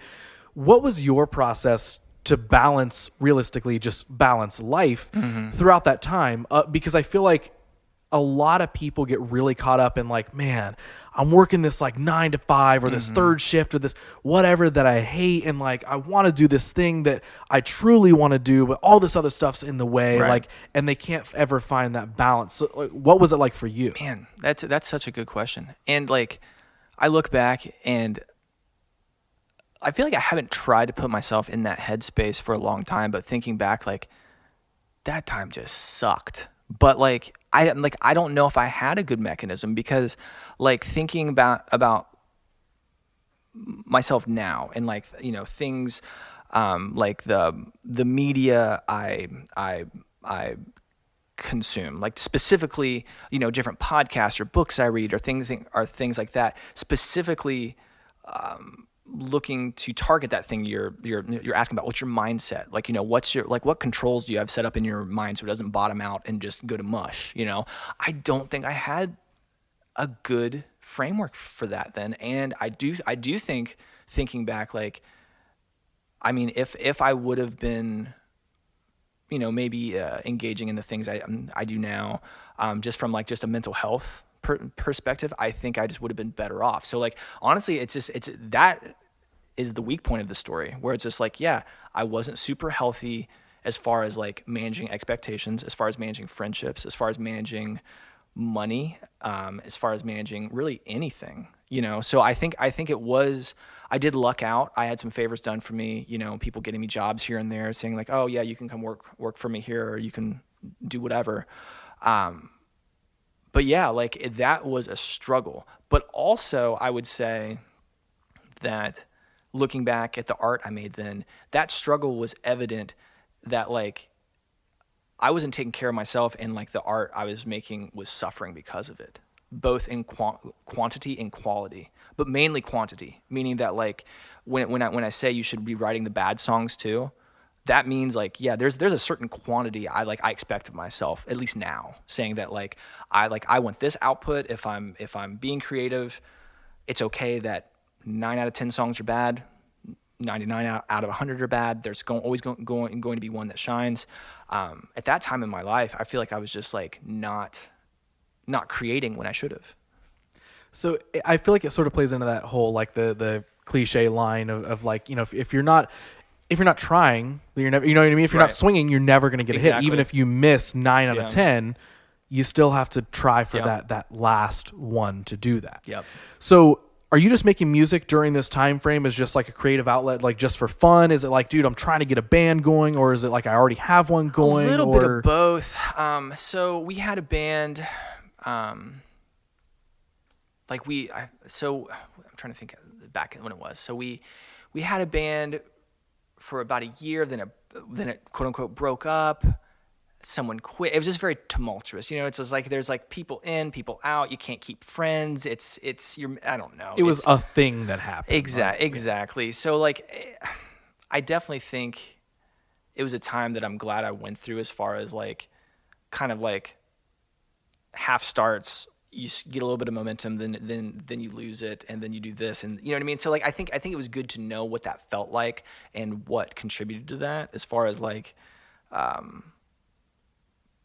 people to work with, people not to work with, you know, that sort of thing. Do you think, looking back at like this whole time frame, do you think these were the needed real world quote unquote failures that you needed to like actually help you build up that like, not that you all of a sudden became unafraid of failure, right? But that's kind of been, you know, the thing that we're kind of continuing to talk about is like that, like, oh man, well, I used to be so focused on acing every test and literally not getting an F. Right. And then when that transitioned into real life, I was, at least at first or for a while, still navigating that like, oh man, I don't want to get an F. Do you think, looking back, like that time period where like those failures you were kind of being handed were like needed things? Yeah, I definitely think so. I wonder about the question of like, any failure, is it needed? You know what I mean? Like, if the fact you tried and it didn't land, that might be, I mean, it's just about getting reps in, you know what I mean? Like, so I definitely think there was a lot of learning. The same way that getting a job straight out of college, what I thought was my dream job, and then it having yanked away within 6 months or whatever, the same way that I was like, oh, that really sucked. And I probably wouldn't ask to go through that, but like I definitely learned a lot through the shit of it. And so kind of the same way, it's like, you know, these kind of like fits and starts of like trying to do a band and it not working, trying to do a band and it kind of working a little more, but then it not working. Then, you know what I mean? It's like that same thing. It's like, you know, it's like the same way if you write a song today and it's not that good, tomorrow you write one that's a little bit better, but still kind of sucks. And then the next day you write one that's like, you know, 10%, but you know, that's that same thing. It's like progress. It's progress. Yeah. And it's like, I think looking back and seeing the pattern, it's the growth by increment. Every once in a while you get those big leaps, which I think we all beg for. Like, oh, I just want this to be my defining work of this year. But like, probably it's going to be 5% better if you're lucky than the last thing you made. But that's okay. You know, I think it goes into the idea that, you know, a million people have said in a million different ways, but it's the idea of invisible progress. Yeah. Like there's always going to be some sort of progress or learning or something or growth that you're making. But sometimes it's not those outward things that you can see. Right. It might not be like, dude, I finally wrote the killer song. Right. Now we've got the band going. Some of that invisible progress is all the misses, all the, you know, all that sort of stuff. And then 6 months goes by and you're like, oh, well, I didn't feel like I was progressing at all during this time because I hate my job and it's hard to pay bills and I can't write a good song. But, and I know I'm like getting real deep into like the positivity thing here, but like, I think an important thing to look at is like at the end of that 6 months, and let's say that scenario that I just laid out, you're probably going to be better equipped at handling all those problems you had been up until that point. For sure. So that's progress. Right. The problem itself might still be persistent and might not be immediately solved. But even the invisible, quote unquote, progress can be made in how you handle those things and how you continue to navigate those. Absolutely. So, two-part question for you. Ooh, okay. A to B. Is how do you get yourself through that quote unquote like shitty time period where you're like, okay, I got bills, I got real life, I'm in and out of the, just trying whatever job I can do to help pay the bills, I'm writing some music on the side. So what transitions you out of that? And then two, when does Orphan the Poet pop up? Ooh, okay. Good question. Okay, so these are actually really good back to back. So I think I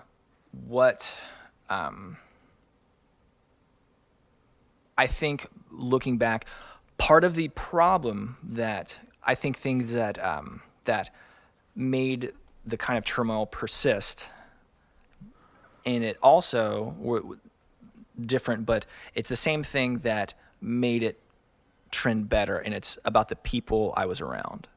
Okay. The people I was working with. Looking back, it's like clear as day. It's like, oh, of course, that person was toxic. In it, you're just like, oh, dude, he's my best bud. It's like, oh, yeah, you were ride or die. But it's just it's like, oh shit. I thought the sun shined out of your ass, but really, it like you were just a barrier. Okay. The same way, when I met my bandmate now, Jake, when he got involved, he helped to kind of minimize toxicity and help us trend in a positive way. And so that was kind of like the beginnings of what would end up becoming the Orphan the Poet. Jake and I, we've played music for a long time. And actually, I guess let's go down this road real quick. So anyone who's super familiar with me knows that I've per this story, I've been doing music for a while. And it's funny that the Orphan the Poet has always been my brand. So when Jake came on board, we made a new thing, but I was already performing under that. We just kept the name. Right. Okay. So it's been a very this is a cautionary tale of artists don't do that. Just if you want to start making music with someone new, just throw away your old name. Deleting everything that you've done before off of the internet doesn't work. You have to just make a new name. That's the thing.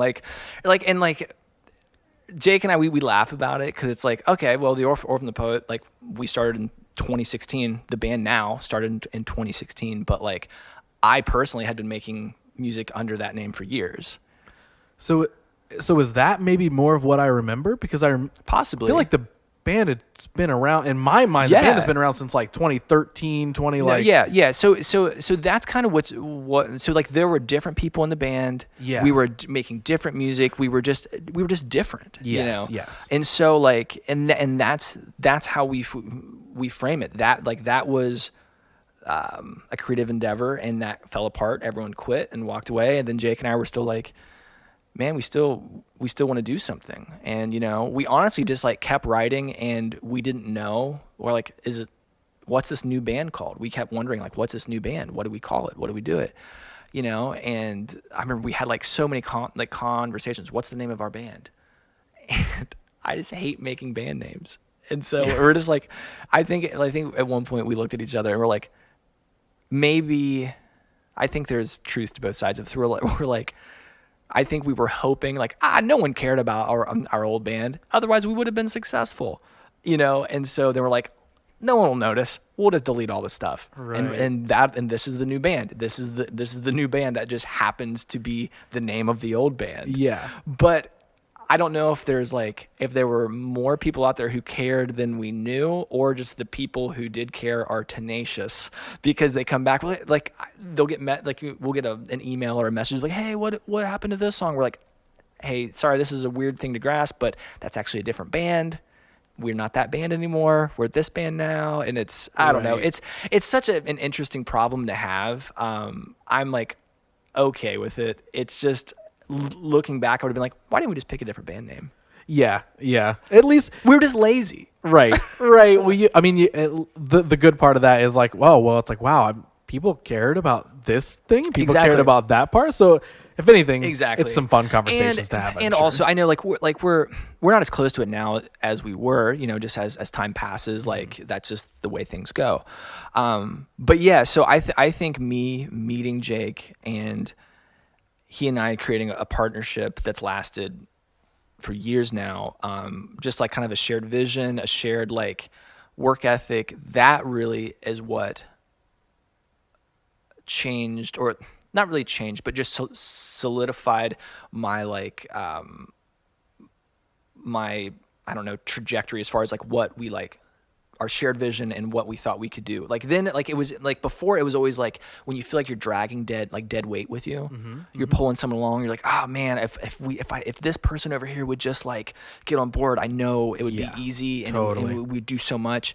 But like, when it's me and Jake working together, it's like, it's not that. It's me trying to keep up with him trying to keep up with me. It's just like we're just like leapfrogging over each other. So like, it's been great. I will say that we bicker like two brothers all the time, but like, I mean, definitely that's been the working relationship that I think has changed,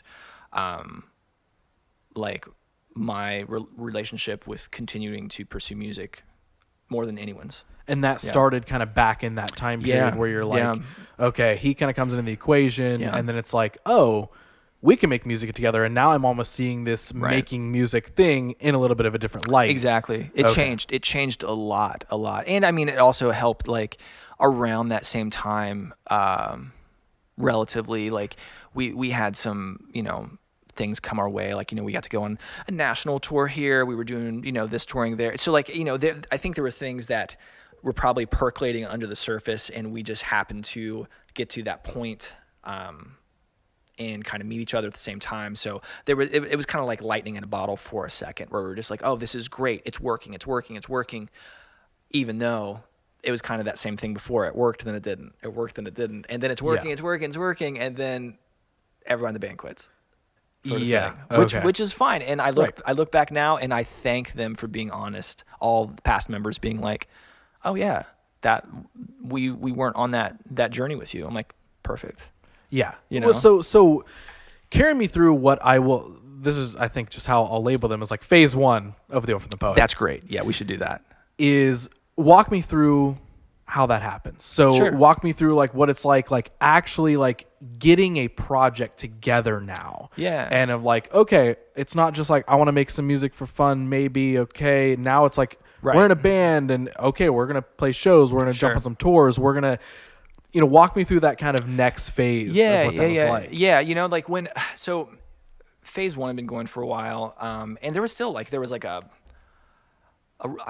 dare I say revolving door? I don't know. There was a few people who were coming in and out of the project, and like that, that alone makes it kind of a weird interpersonal thing. You can't really build relationships with people, and I think at that point especially, we were operating under the idea that a band is these people who are in it forever, always, and they do these things together, and it's this very like clunky, like kind of rudimentary, like what a kid thinks a band is. You know what I mean? It's like which I definitely think that was a product of the musical environment or scene we were in. That's just the way it was. It's like if whoever's on stage is in the band, and you guys write the songs together and you do everything equally, and it's it's a utopia, and you guys all love each other and you all think the exact same thing. You know what I mean? It was just like very much like, well, that's probably not the case, and it reared its head. You know what I mean? Like, and I think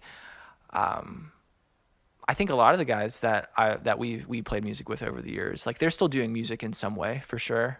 They might not be pursuing their own endeavors. I think some guys are playing with some country artists. I think another guy is managing like a coffee shop, and so it's like it's a mixed bag. It's a mixed bag, but looking back, it's like, oh, clearly we weren't all in the same road. It's like now they found what worked for them. When at that point in time, maybe you were looking at it as like, this is my thing. Yeah. I want to do it, and I got to make you guys love it as much as I do. And isn't that a tough thing? Oh, it's so tough. Like that's back when like I would sit there and have arguments with guys, and I'm just thinking like back, I'm like, did I think I could debate them into loving this thing as much as I do? It's like, of course that's not going to happen. Mm-hmm. Like, if someone wants to leave, just let them go and say, hey, I love you like a brother, but, this isn't meant to be, and just go with it. I know that's kind of like, I don't know, like lovey-dovey, whatever now, but like, I just don't think, like, working with the wrong people in anything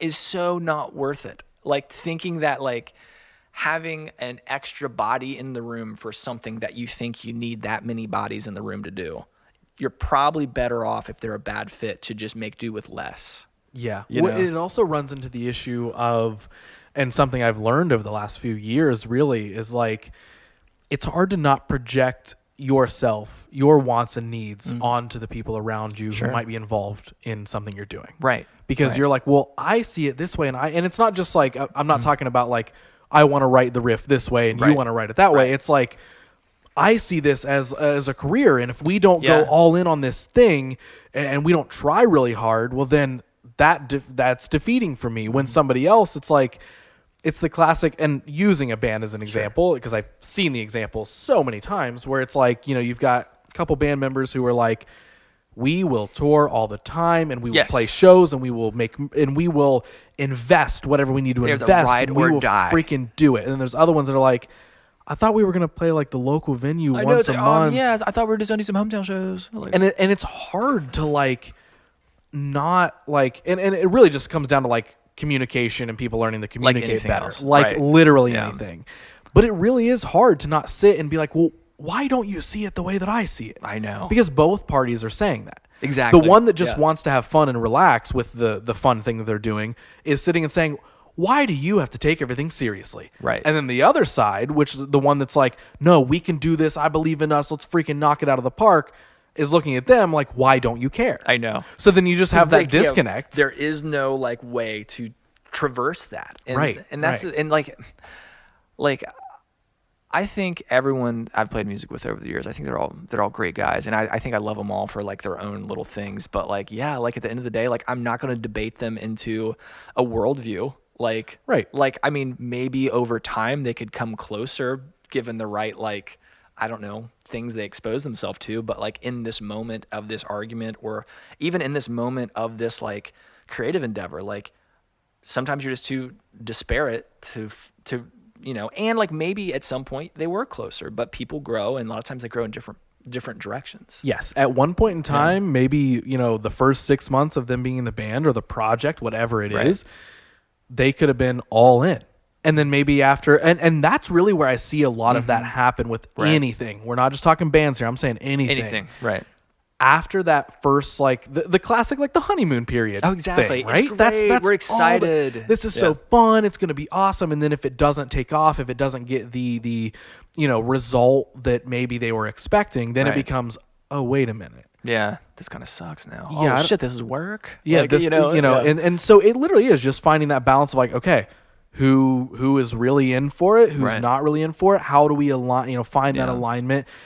And it all just comes down to communication, which is not always easy to do. No, because no. You are going to tiptoe around like, how do I like make them understand that I need more effort from them without making it sound like I think they're lazy. But then, and then it's like, how does the, it's like how, even from that other person's side, how do I maybe let this other person down when I tell them I don't want it as in the way that they do? Yeah. And that's it's always a hard thing to navigate. But I do think that like, that's something that I wish, communication is something that I wish a lot more people really tried to understand and just get better at. In general. Oh yeah. And I know that that's such a broad like but it's thing to so say. True. But and like I even catch myself. I catch like that internal dialogue, me like trying to talk myself out of like, I don't know, even a little thing like someone texts me something. I'm like, I don't want to have this conversation, but I'm just saying, nope, you're doing the thing again. You're doing it. Just like have the conversation right now, and it's fine.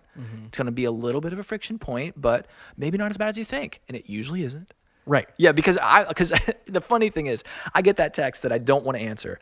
I'm going to be having that conversation in my head for at least the next hour. Exactly. Whether or not I include this other person or not. Or depending on how long you put it off, Right. you're It going to could be be- thinking about it for a week. Exactly. Because it's like, Exactly. I don't want to do it today. I just don't Exactly. want to do it today. I don't want to. And I understand sometimes you really just clearly cannot, like, if you can't clearly communicate what you need to communicate in that moment, all right, come back to it. Sure. But if it is a negative situation that you're continuously putting off of just like, well, it's the classic elephant in the room scenario. Right. Where it's like, I'm just going to keep ignoring it. You're thinking about it so much more than what you probably would be had it already been done. Yes. And that goes with it, the dishes. Right, If you got a bunch of right. dirty dishes and you continuously look at them every single day, or you add more every single day, and you're like, oh, it's so bad, it's so bad, it's so bad.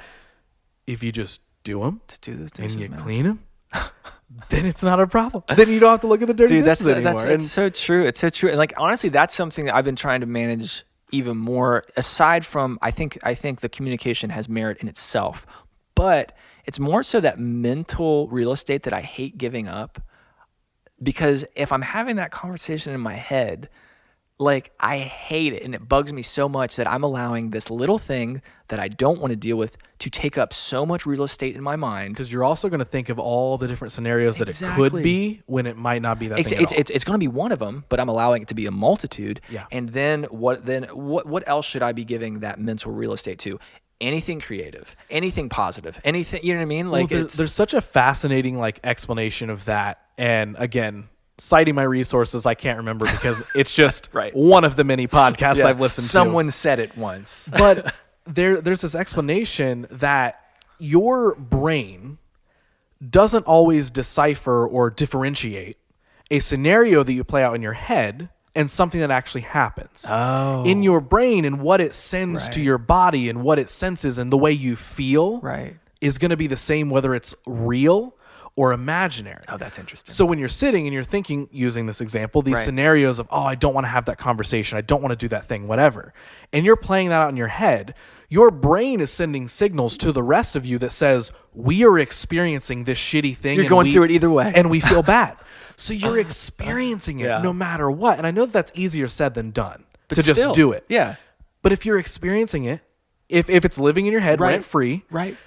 your body in the feeling within it and the feeling that you get from these scenarios is going to be the same no matter what. And you don't get the payoff. You're No, just getting all the negative. Exactly. You're only getting that, and you're not getting a result. You're not getting any progress. Even if the conversation continues for 25 more texts and it gets worse as you go, that you're still at least getting through it. Right. Rather than way back at the starting line, just churning it through in your brain of That like, hamster wheel. yes, like this could be bad, and what if this was said, and what if that was said, and all your mind and your body and your emotion and your feeling that's all getting drained because it's just playing out in your head as if it happened. This is so good for me to hear, just because I need to hear this coming into me, because I'm like trying to abide by this. Like this year, like I maybe not this year, but maybe it's been longer than this year. I've said, David, you're not good at this thing. Be better at this thing. And so just hearing, someone else intelligently put it into words and be like, stop doing that shit. This is the medicine I need. That's awesome. Well, here's the thing, and I'm just going to clarify for you and everybody listening. I'm giving you the medicine that somebody else gave to me. Okay. Secondhand medicine. Yeah. So other podcasts and other things that I've learned all this from that has made me understand these things. Yeah. Like, it's just kind of like the gift that keeps on giving of like, cool, whenever I can talk about this with somebody, that's when I'm going to do it. So I'm not the genius that came up with this. You sound really smart. No, that's a good part. Honestly, I'm going to edit out that explanation of that. I just want people to listen to this and be like, oh my God, he's so smart. Ross is so freaking smart. So smart, intelligent. No, but like, it is like, and that's even the fun of these conversations of the podcast. And I know we're trailing off a little bit, but that's the whole point of all of this anyway. The Right. point of the title of this show, what you don't hear. It's those sort of things. Yeah. Sometimes even if you can feel it, if you can you have it kind of around, mixing around in your brain of like, well, I think I feel this way. I know that I feel this way, whatever. Sometimes just hearing it out loud from somebody else in some way sparks that like, oh, that is how I feel. And I say that because I've experienced that so many times. That's why I'm now the person who sits here and talks about positive thinking or neutral thinking or communication and all that sort of stuff. I haven't, like kind of like you said, was never like a negative person. Right. I was always kind of more of a positive person, but I never really knew how to harness that. Never really knew what to do with that. Right. And of course, you let things get to you, and you get pissy, you get angry, whatever. But it wasn't until the last few years when I really heard this stuff be talked about by other people and explained in terms outside of the believe in yourself shirt at Walmart. Right. When it really, when somebody's really breaking down what does it mean to believe in yourself and how do you harness that power, that energy, whatever. Yeah. It's sometimes just hearing that stuff be explained. So true. It's so true. And that's why I think there's so much value in that stuff. You know what I mean? Absolutely. Of just like, yes, talk about those things that nobody really talks about. Just saying it. Just say it. It has value. Someone wants to hear that. Yes, because when you say something, you then put it into existence. Yeah. You know what I mean? Yeah. And now, of course, there's always somebody that's going to be like in one ear, out the other, and that's just sort of it. But that's, whole other conversation for another time. But so back to you. Oh, yeah. Like, we're on a train here, and I don't know where we've come from or where we're going, and I love it. That's perfect. That is a podcast. We're podcasting perfectly right now. We are. So walk me through what we're calling phase 1 of the Orphan the Poet. Is it your like solo project and then members? You've said members come and go. Yeah, there's a revolving door of members. But when does it become like? I wish I could pinpoint it for you. But like, when does it become a thing that I was aware of? Because I knew like back in like the. And I'm so sorry if you don't want it explained this way. The best way I can put it is like back in like the pop punk version or the punk version, right? Alt rock, whatever. Yeah. I'm always so curious how like people describe stuff like that. Like, what is that version? When is that? Yeah. Because that's when I find out about the band. Sure. So like I think that I'm trying to think years here. That probably came into like a form probably like 2011, 12, something like that. That's when around that time, that's when we, went on our first like national tour. We're putting out music. I won't say consistently, I'll say consistently because that's been a through thread of my creative endeavors, like not having the output that I want. And so, we released music then, put out an EP, put out some singles. And I think that's when people were like, oh, there's this band because at that point we were from Dayton or whatever. And so I think that's when people are like, oh, there's this band. They seem like they might be doing something, but I think that might be the most we pinged anyone's radar. Just kind of like, oh, there's this band happening. Maybe I'm wrong because apparently people still remember those songs more than I would think. But yeah. Like so, like we had a few years, and a few member changes even in those few years. But that all kind of like fell apart by 2015, something like that. Okay. So, looking back, like it felt like it was like forever back then, but like looking back, I'm like, oh, we really didn't do that much, and I don't know why. Like, this is like cynical of me to say, like, man, why did anyone care so much? Well, so let me say this, and I mean this in a positive way as a pat on the back. Yeah. You guys have always been a band that, ever since I was aware of, you've always been someone that I was like, why haven't they broke through? Sure. And obviously that's a hard, like, right. You're like, oh, damn, I know, right? Like, hearing it again. But I mean that in a way of like, it was everything that I absorbed from the band. I was like, well, they should be, they're like, they're one step away. It's one door away from like, how was that not, you know what I mean? Looking back at that, like at that period, and like, I mean, I will say this is an interesting way of putting it. I thought I was interested in writing different types of music then. I don't know if I was as interested in it as I may have been like kind of intellectually interested in it, but like if I was throwing what I know, if I was like playing from my strengths, that version was not me playing to my strengths. Like that style of music for anyone who didn't know this, it's like we used to be in more of like a, I don't know, Warped Tour scene, kind of technical music, I would say, heavier at times. I don't know.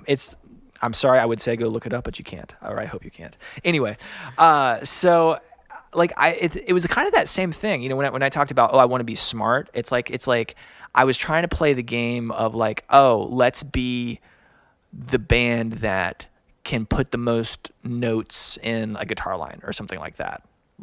But then, like, it's such a dumb target to swing at. You know what I mean? Or it could be like, even though I don't have a high singing voice, we were playing ball in a field of people who wanted to, let's be the band with the highest voice. You know what I mean? Like, at that time, like, you know, that's what was going on. It's like, let's be some bands were saying, let's be the band that tunes their guitar the lowest. Another band was saying, let's be the one that sings the highest. Another one was saying, let's be the band that puts the most notes in their songs. And we were like swimming around trying to figure out, like, well, where can we be the superlative? What's so interesting, not to interrupt you. No, please do. It's so interesting to hear, like, it's like everyone was trying to find their niche of, like, how can we be this special thing? Exactly. When, to get really cheesy for a second, it's like, isn't the special thing about anything is when it's true to you. Exactly. Not when you're trying to fit the mold of, we need to be the heaviest in this tuning, in this whatever. Yeah. Like, we need to fit this thing, and when it's like, and you're looking past, like, well, just what do you have? Yeah, what do you have? Because that's probably what you're best at, is being you. Yeah. It does sound cheesy, but like, honestly, anyone creative, that is the only thing that matters. And so, like, looking back, and I think I even felt it at the time, it's like, there's like, this isn't, I could be more genuine in this. I was feeling it even when, you know, I wasn't the one who was like, I wasn't the band member that was leaving or whatever, but I was just feeling kind of something under the surface. Like, maybe there's a reason, like, you know, we say like, wait, why didn't it connect? You know? And I think there probably is some truth to, like, oh yeah, that's not the music you were supposed to be writing. That's not your truest form. Mm-hmm.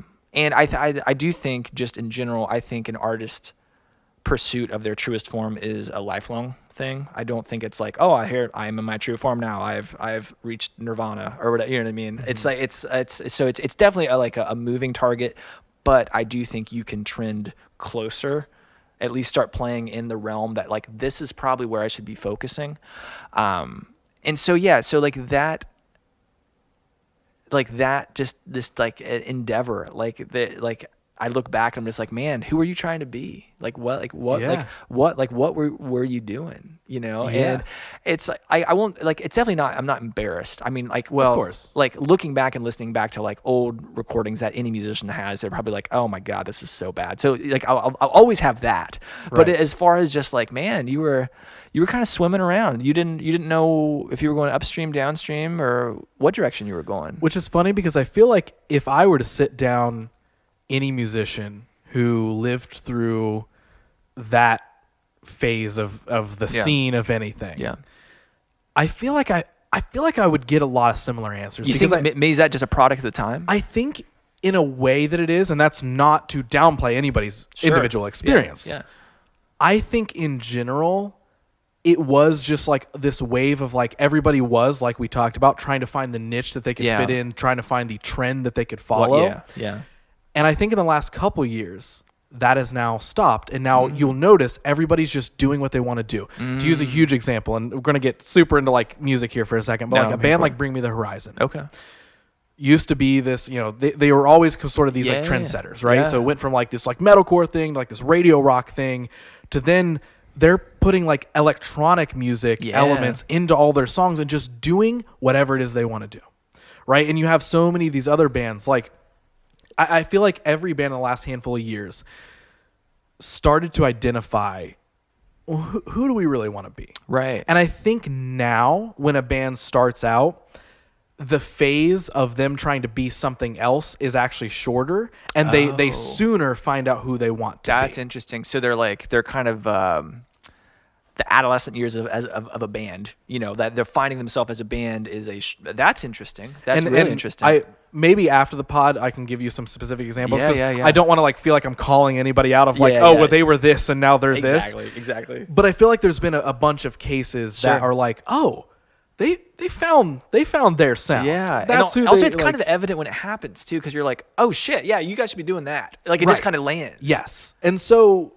when did you start feeling that? When walk me through now the transition. Let's walk into like phase 2 now of the Orphan the Poet. The great phase. Okay.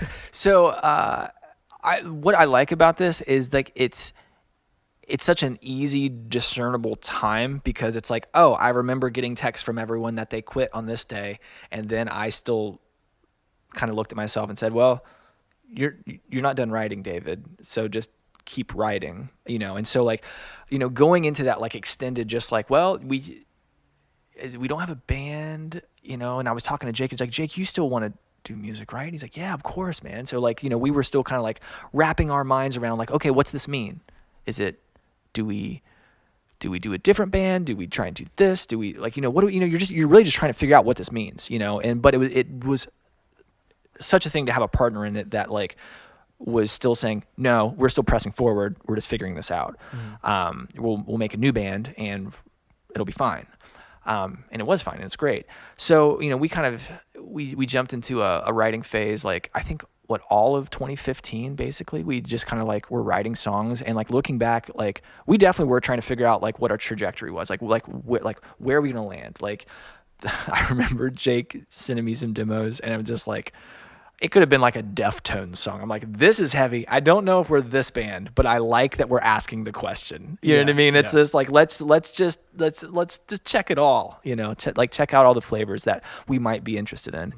And I remember the thing that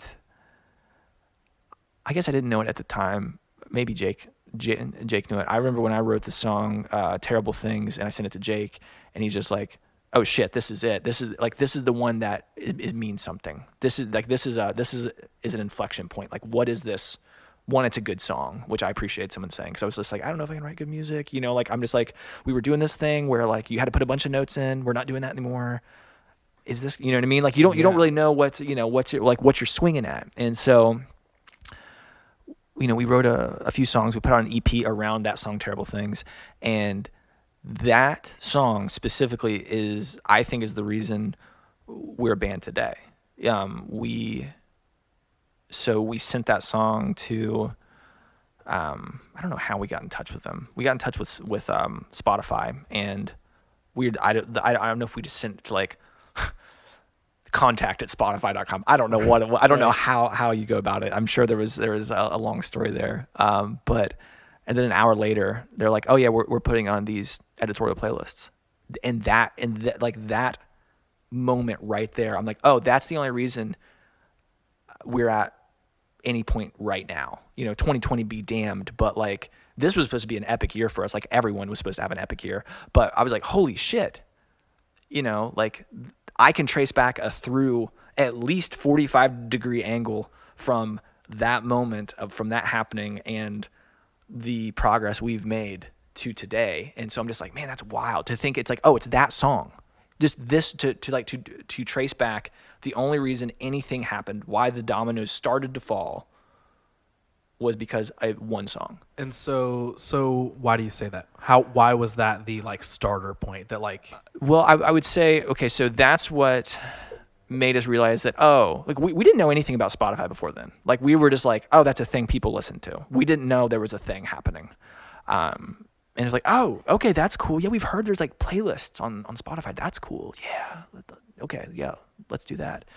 And from being on one of those playlists, in the matter of a day, we were contacted by X number of managers, X number of labels, X numbers. So it was just from that one thing. And like we can trace it back to that. And granted, I think it was a very specific time, 2016. I'm not sure if we just happened to, I think timing is everything, Mm-hmm. So if Spotify was in its like, not say infancy, but like a different stage than it is now, obviously. And maybe the industry was in a different stage than it is now or whatever. So it's just like, I just think that we can look, this email was sent, this song got here, this happened. We got our manager we have now from that exact thing. Oh, wow. Okay. And I think from those relationships we've made and continued to develop those at all the streaming services, Apple and all those things, those are those first chances that someone took on us, those are still paying dividends today. Like that's like, I credit that just happening to get the right contact at the right time, be at the right place. And I'm not saying like we have it all, but for a band that like we thought we didn't know what we were doing, at that point, in 2016, we're like, I guess we'll just write some songs and throw them up on this service that streams music, But to have such an inflection point that is easily traceable, it just still blows my mind to think about that. Yeah, because that's super interesting. typically it's super abstract. I don't know what it was. It was like, oh yeah, we just kind of did this for a while. And we're just like, no, I will tell you, it was this email sent on this date to this specific, and then It's so weird. It's weird to me to have that story. Right. So does that, like, do you feel like, I mean, obviously that gave you momentum. Yeah, right? exactly. Moving forward. Sure. Yeah. So I'm sure that also gave you a better feeling about, like, okay, we are starting to find ourselves, and now the music that we're writing going forward, did that give you, like, the notion or the push to, like, let's keep pursuing who we really are? Yeah, I think so. Like, that was the time that I felt, I was like, oh, this song is good. These songs are good. I know why they're good. It's not because they have the most notes. It's not because they sing the highest. You know what I mean? It's like, I'm not playing that game anymore. I remember, like, again, I'd been writing music for a while now. Since I got out of college, I've been swinging, just missing. I remember when I showed my parents that song, and they've always been supportive. And I showed my dad, and he's just like, that's a really good song. And that's the first time he'd ever said that. That's all it was. Like, it's just like, that is a good song. And I was just like, okay. Like, he'd always been like, yeah, this is cool. Okay, yeah. But, like, he never just, like, put his foot down and just, like, almost just, like, paused, thinking, like, shit, you wrote that? Well, they were telling you that as other human beings hearing a song, not as parents. Not as parents, right? Okay. The support was coming from, like, an actual listener of, like, and so yeah, awesome. like, I definitely felt like, oh shit, okay, I do have a true north. I do have a compass here. Like, I can find a path through this. That feels very genuine, and it's like you question it less when you're just going off instinct. I'm not saying you don't question it at all, but if you're saying that, like, oh, I think this is the music I should be doing, and it's being well received, oh, let's just do that. Like, let's think a little bit less as far as, like, the meta of it. Let's just kind of write the music you feel really good writing, Yeah. So does that kind of send you guys into, because one thing that I've always noticed about you guys, and especially in the last handful of years, and this is more of just a my personal, like, thing that I pay attention to, your guys' marketing I've always loved. Thank you. And I have like, especially in the last handful of years, I'm like, your marketing, your branding, your visuals, everything that you're building to accompany these songs has always been great. Thank you. Do you feel like, was that like a thing that you had kind of always taken seriously, or where does that start popping up of, like, hey, not only are we making these good songs, but we also understand, because there's a lot of bands who usually are one or the other. Right. They have, like, dope content. Right. But there's just songs, the business side or the songs is off. Or, hey, it's really rad songs, but nobody's finding out about them, and they're not playing the social media game very well. Right. Which is, unfortunately, you got to mesh all those things together. Yeah. Your social media, your songs, and your business all need to kind Right. of be that good tripod to hold everything up. Yeah, I mean, it's definitely something we've always taken seriously, and I think, like, even looking back to, like, phase one, like, we were, like, trying our best to take it seriously, but again, I just, like, without a clear compass, I looking back, I see us playing the emulation game a little too on the nose. I mean, I definitely always think, well, most artistic ideas take their ideas from something. Everything's inspired by something else. Exactly. But it was a little too on the nose. It's like, oh, back in the day, it was like, oh, all the bands are doing where they only post in black and white and they all wear black on stage, and that's just what you do now because it's 2014. Right. You know what I mean? And so I could just, like, I was like, oh God, we were just going along with everyone else. Now I think it's helped, one, moving into just a different music ecosystem in general, where I think the breadth of visuals, or I would say, like, allowed is the wrong term, but, like, kind of like accepted influence is a little broader, and maybe that's just in general, like, across the board. But I definitely think now the palette that we feel inspired by or want to paint with, be it in marketing, be it in any type of promotional thing. I think we feel empowered to kind of reach for anything and make it maybe more outlandish in some ways, a little more niche in some ways, and a little more you. Yeah, exactly. Just a little more like I'm really interested in this thing that I don't know if back in the day, something that we're like ripping off a David Bowie thing. I don't know if they would have liked that. Kids would have liked that 8 years ago. Mm-hmm. You know what I mean? Mm-hmm. Maybe they would have. I don't know. Right. But I feel like everyone's just painting with broader colors now, more vibrant colors, and I think we're just part of that. You know what I mean? I think our peers are definitely knocking it out of the park too, and we're just trying to keep up with all these amazing artists right now. Well, and that kind of feeds into what we were talking about earlier with I think there was a phase where everyone was like, what's the trend? Yep, we got to fit, we got a niche, whatever. Yeah. And now, even though, yes, you're going to follow certain marketing trends, you're going to try and be like, well, okay, this is sort of popular right now, so we should feed into that. Sure. But to exactly what you just said, everybody is really, not everybody, but you get what I'm saying. People are leveling up. Like they're figuring out absolutely who are we? How do we market that? Whether it's through the music, whether it's literally through the marketing, literally through the branding. I love seeing it because I just love seeing people have way more fun. Yeah. With we're not just contriving these things. Right. We are coming up with ideas. We're thinking about things, and we're either doing them ourselves and making them ourselves, or we're putting it in trustworthy hands to help us develop this sort of thing. And I think I could get on a whole tangent about marketing and branding, so we'll save that for another time. I love it. Yeah.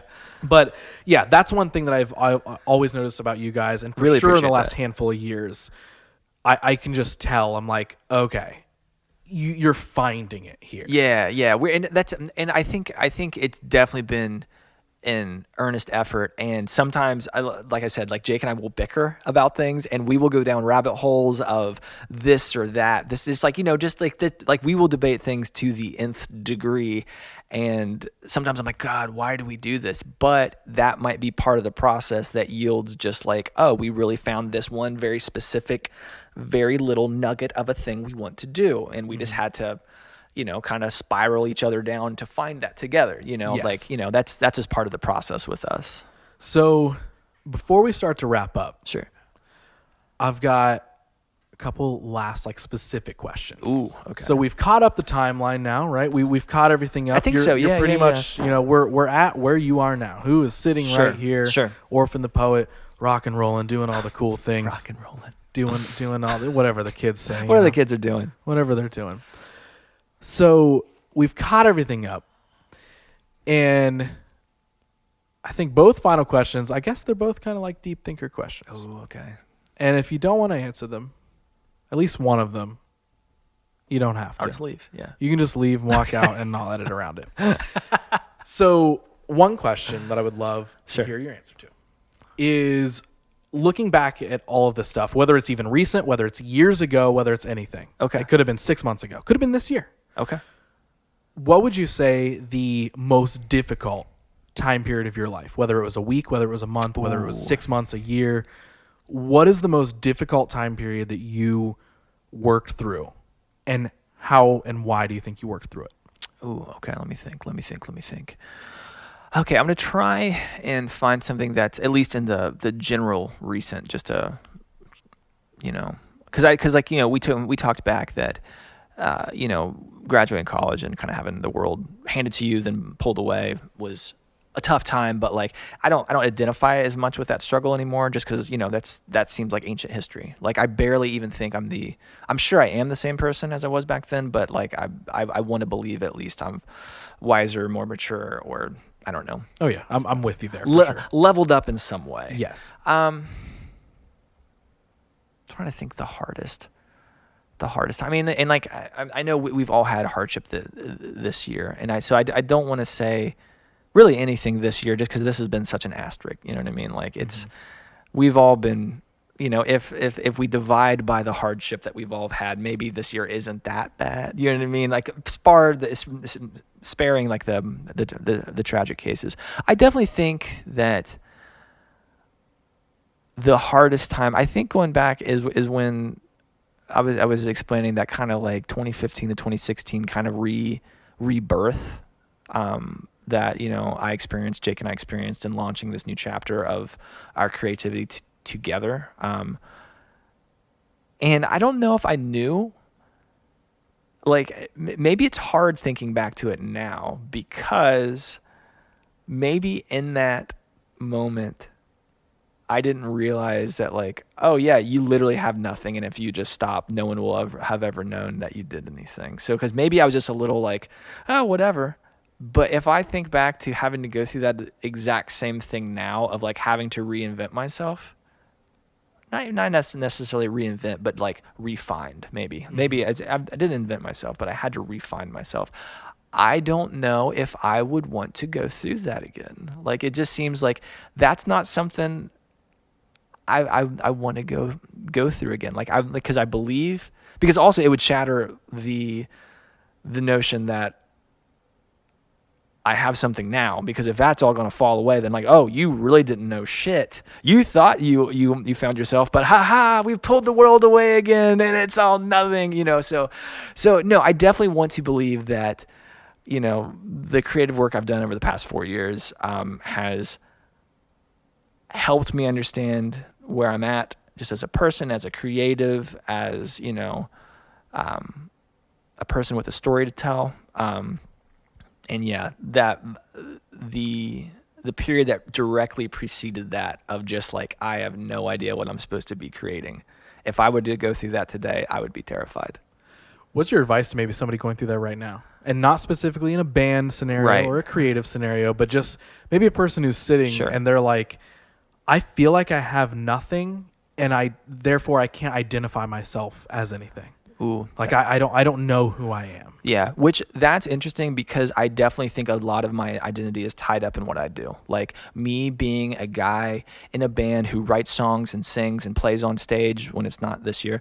It's like that. I get such comfort in just knowing, well, that's what I am. And so that's what I do. And so to someone who has nothing, thinks they have nothing, I think the best thing, and if you can at all stay curious, I think that's the thing. Even aside from music, I'm just a very curious person. Like, I'm the type of person that reads Wikipedia at 2 a.m. and just goes down a click rabbit hole of like different things. Like, oh, is that what the French Revolution was about? Oh, yeah. Just like, I'll just read ridiculous stuff, And so I think if someone thinks they have nothing, but at least if they can cling on to a little bit of curiosity, or just that little, just like, I don't even know how to say it. There's like this creative little like itch. You don't have to know exactly where the itch is at or what to do, but if you can just stay curious. And sometimes my biggest points of inspiration are consuming things that I'm not actively trying to create myself. Like, I've tried to read a lot more this year, and not just what I would typically read. I'm like a big like nonfiction guy. I like reading, I don't know, just mostly if I'm picking up a book, it's going to be nonfiction. But I've like said, no, go back, find some fiction you like, read that. That is creative. It's imaginative, and I've found a lot of inspiration just consuming media that is like, it's peripheral. You know what I mean? It's like, oh yeah, like I get how these stories correlate to people writing songs and stuff, but like I think maybe it's a little bit more of a soft exposure where you don't have to feel the pressure of like, oh God, I'm supposed to be writing songs. I'm listening to this awesome song, and I don't feel inspired at all. That's a little too like showing you exactly what you're not doing. But maybe if you can consume something, be it reading, be it art, be it, anything that's going to just kind of keep a little bit of the wheels turning. I don't know. Like good luck is all I could say. Dude, you're just saying be curious. Yeah. Stay curious. Yeah. And I love that. I think that that's perfect. Yeah. So final question. And then we'll get things wrapped up. Okay. So right now, we're doing this podcast. We're talking to these microphones. We're talking about all this sort of stuff. We shared your story, the ups, the downs. We've had the cool, positive one-liners. We've talked about the music industry a little bit. So now everybody's listening to this. Yes. And that's really what I want you to pretend is truly everyone. Okay. Everywhere. The world is hearing you right now. You have a mic that is connecting you to literally everyone. What is it that you want to tell them? Ooh, Oh, man, really, the hammer coming down on this last question. Okay, I think I have an answer. I won't say it's a perfect answer, and it might not be applicable to everyone. Man, maybe it is. This has been a saying that I've been telling myself or trying to hold myself to, and I don't know if anyone else has said it, but I just wrote these words down once, and I really liked the way they looked, and so it's just do more of less.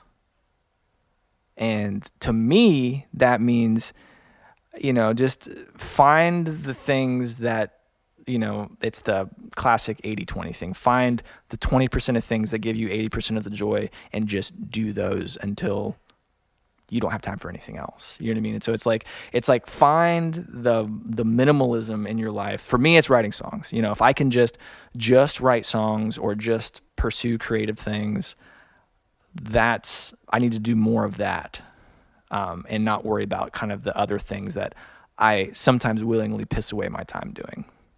Perfect. Yeah. Dude, love it. See, you said you were like, I don't know, this is a good answer. That's a great answer. Thank you. Okay. Perfect, man. So, as we wrap up, we send the listeners off. Everybody at home is about to turn this podcast off, but one last bit of plugs and promotions.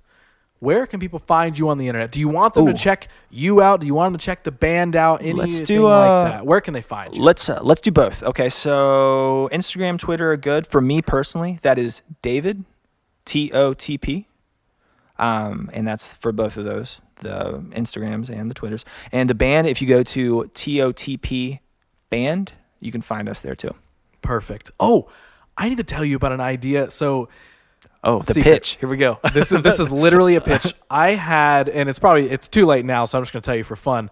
I need to tell you about a music video idea I had for Queen Cobra. Oh, shit. Okay. And I'm going to do that when we turn the podcast off. So, okay. Dude, thank you. Right. Seriously, thank you so much for doing the podcast. My pleasure, man. Thank you so much. It has been a long time coming. We have sort of known each other for a long time via the internet. Now I feel like we officially know each other, and I cannot say how much I appreciate you spending time with me doing this. My pleasure, man. Thank you so much, dude. Yep. So I literally had a music video idea for Queen. Really?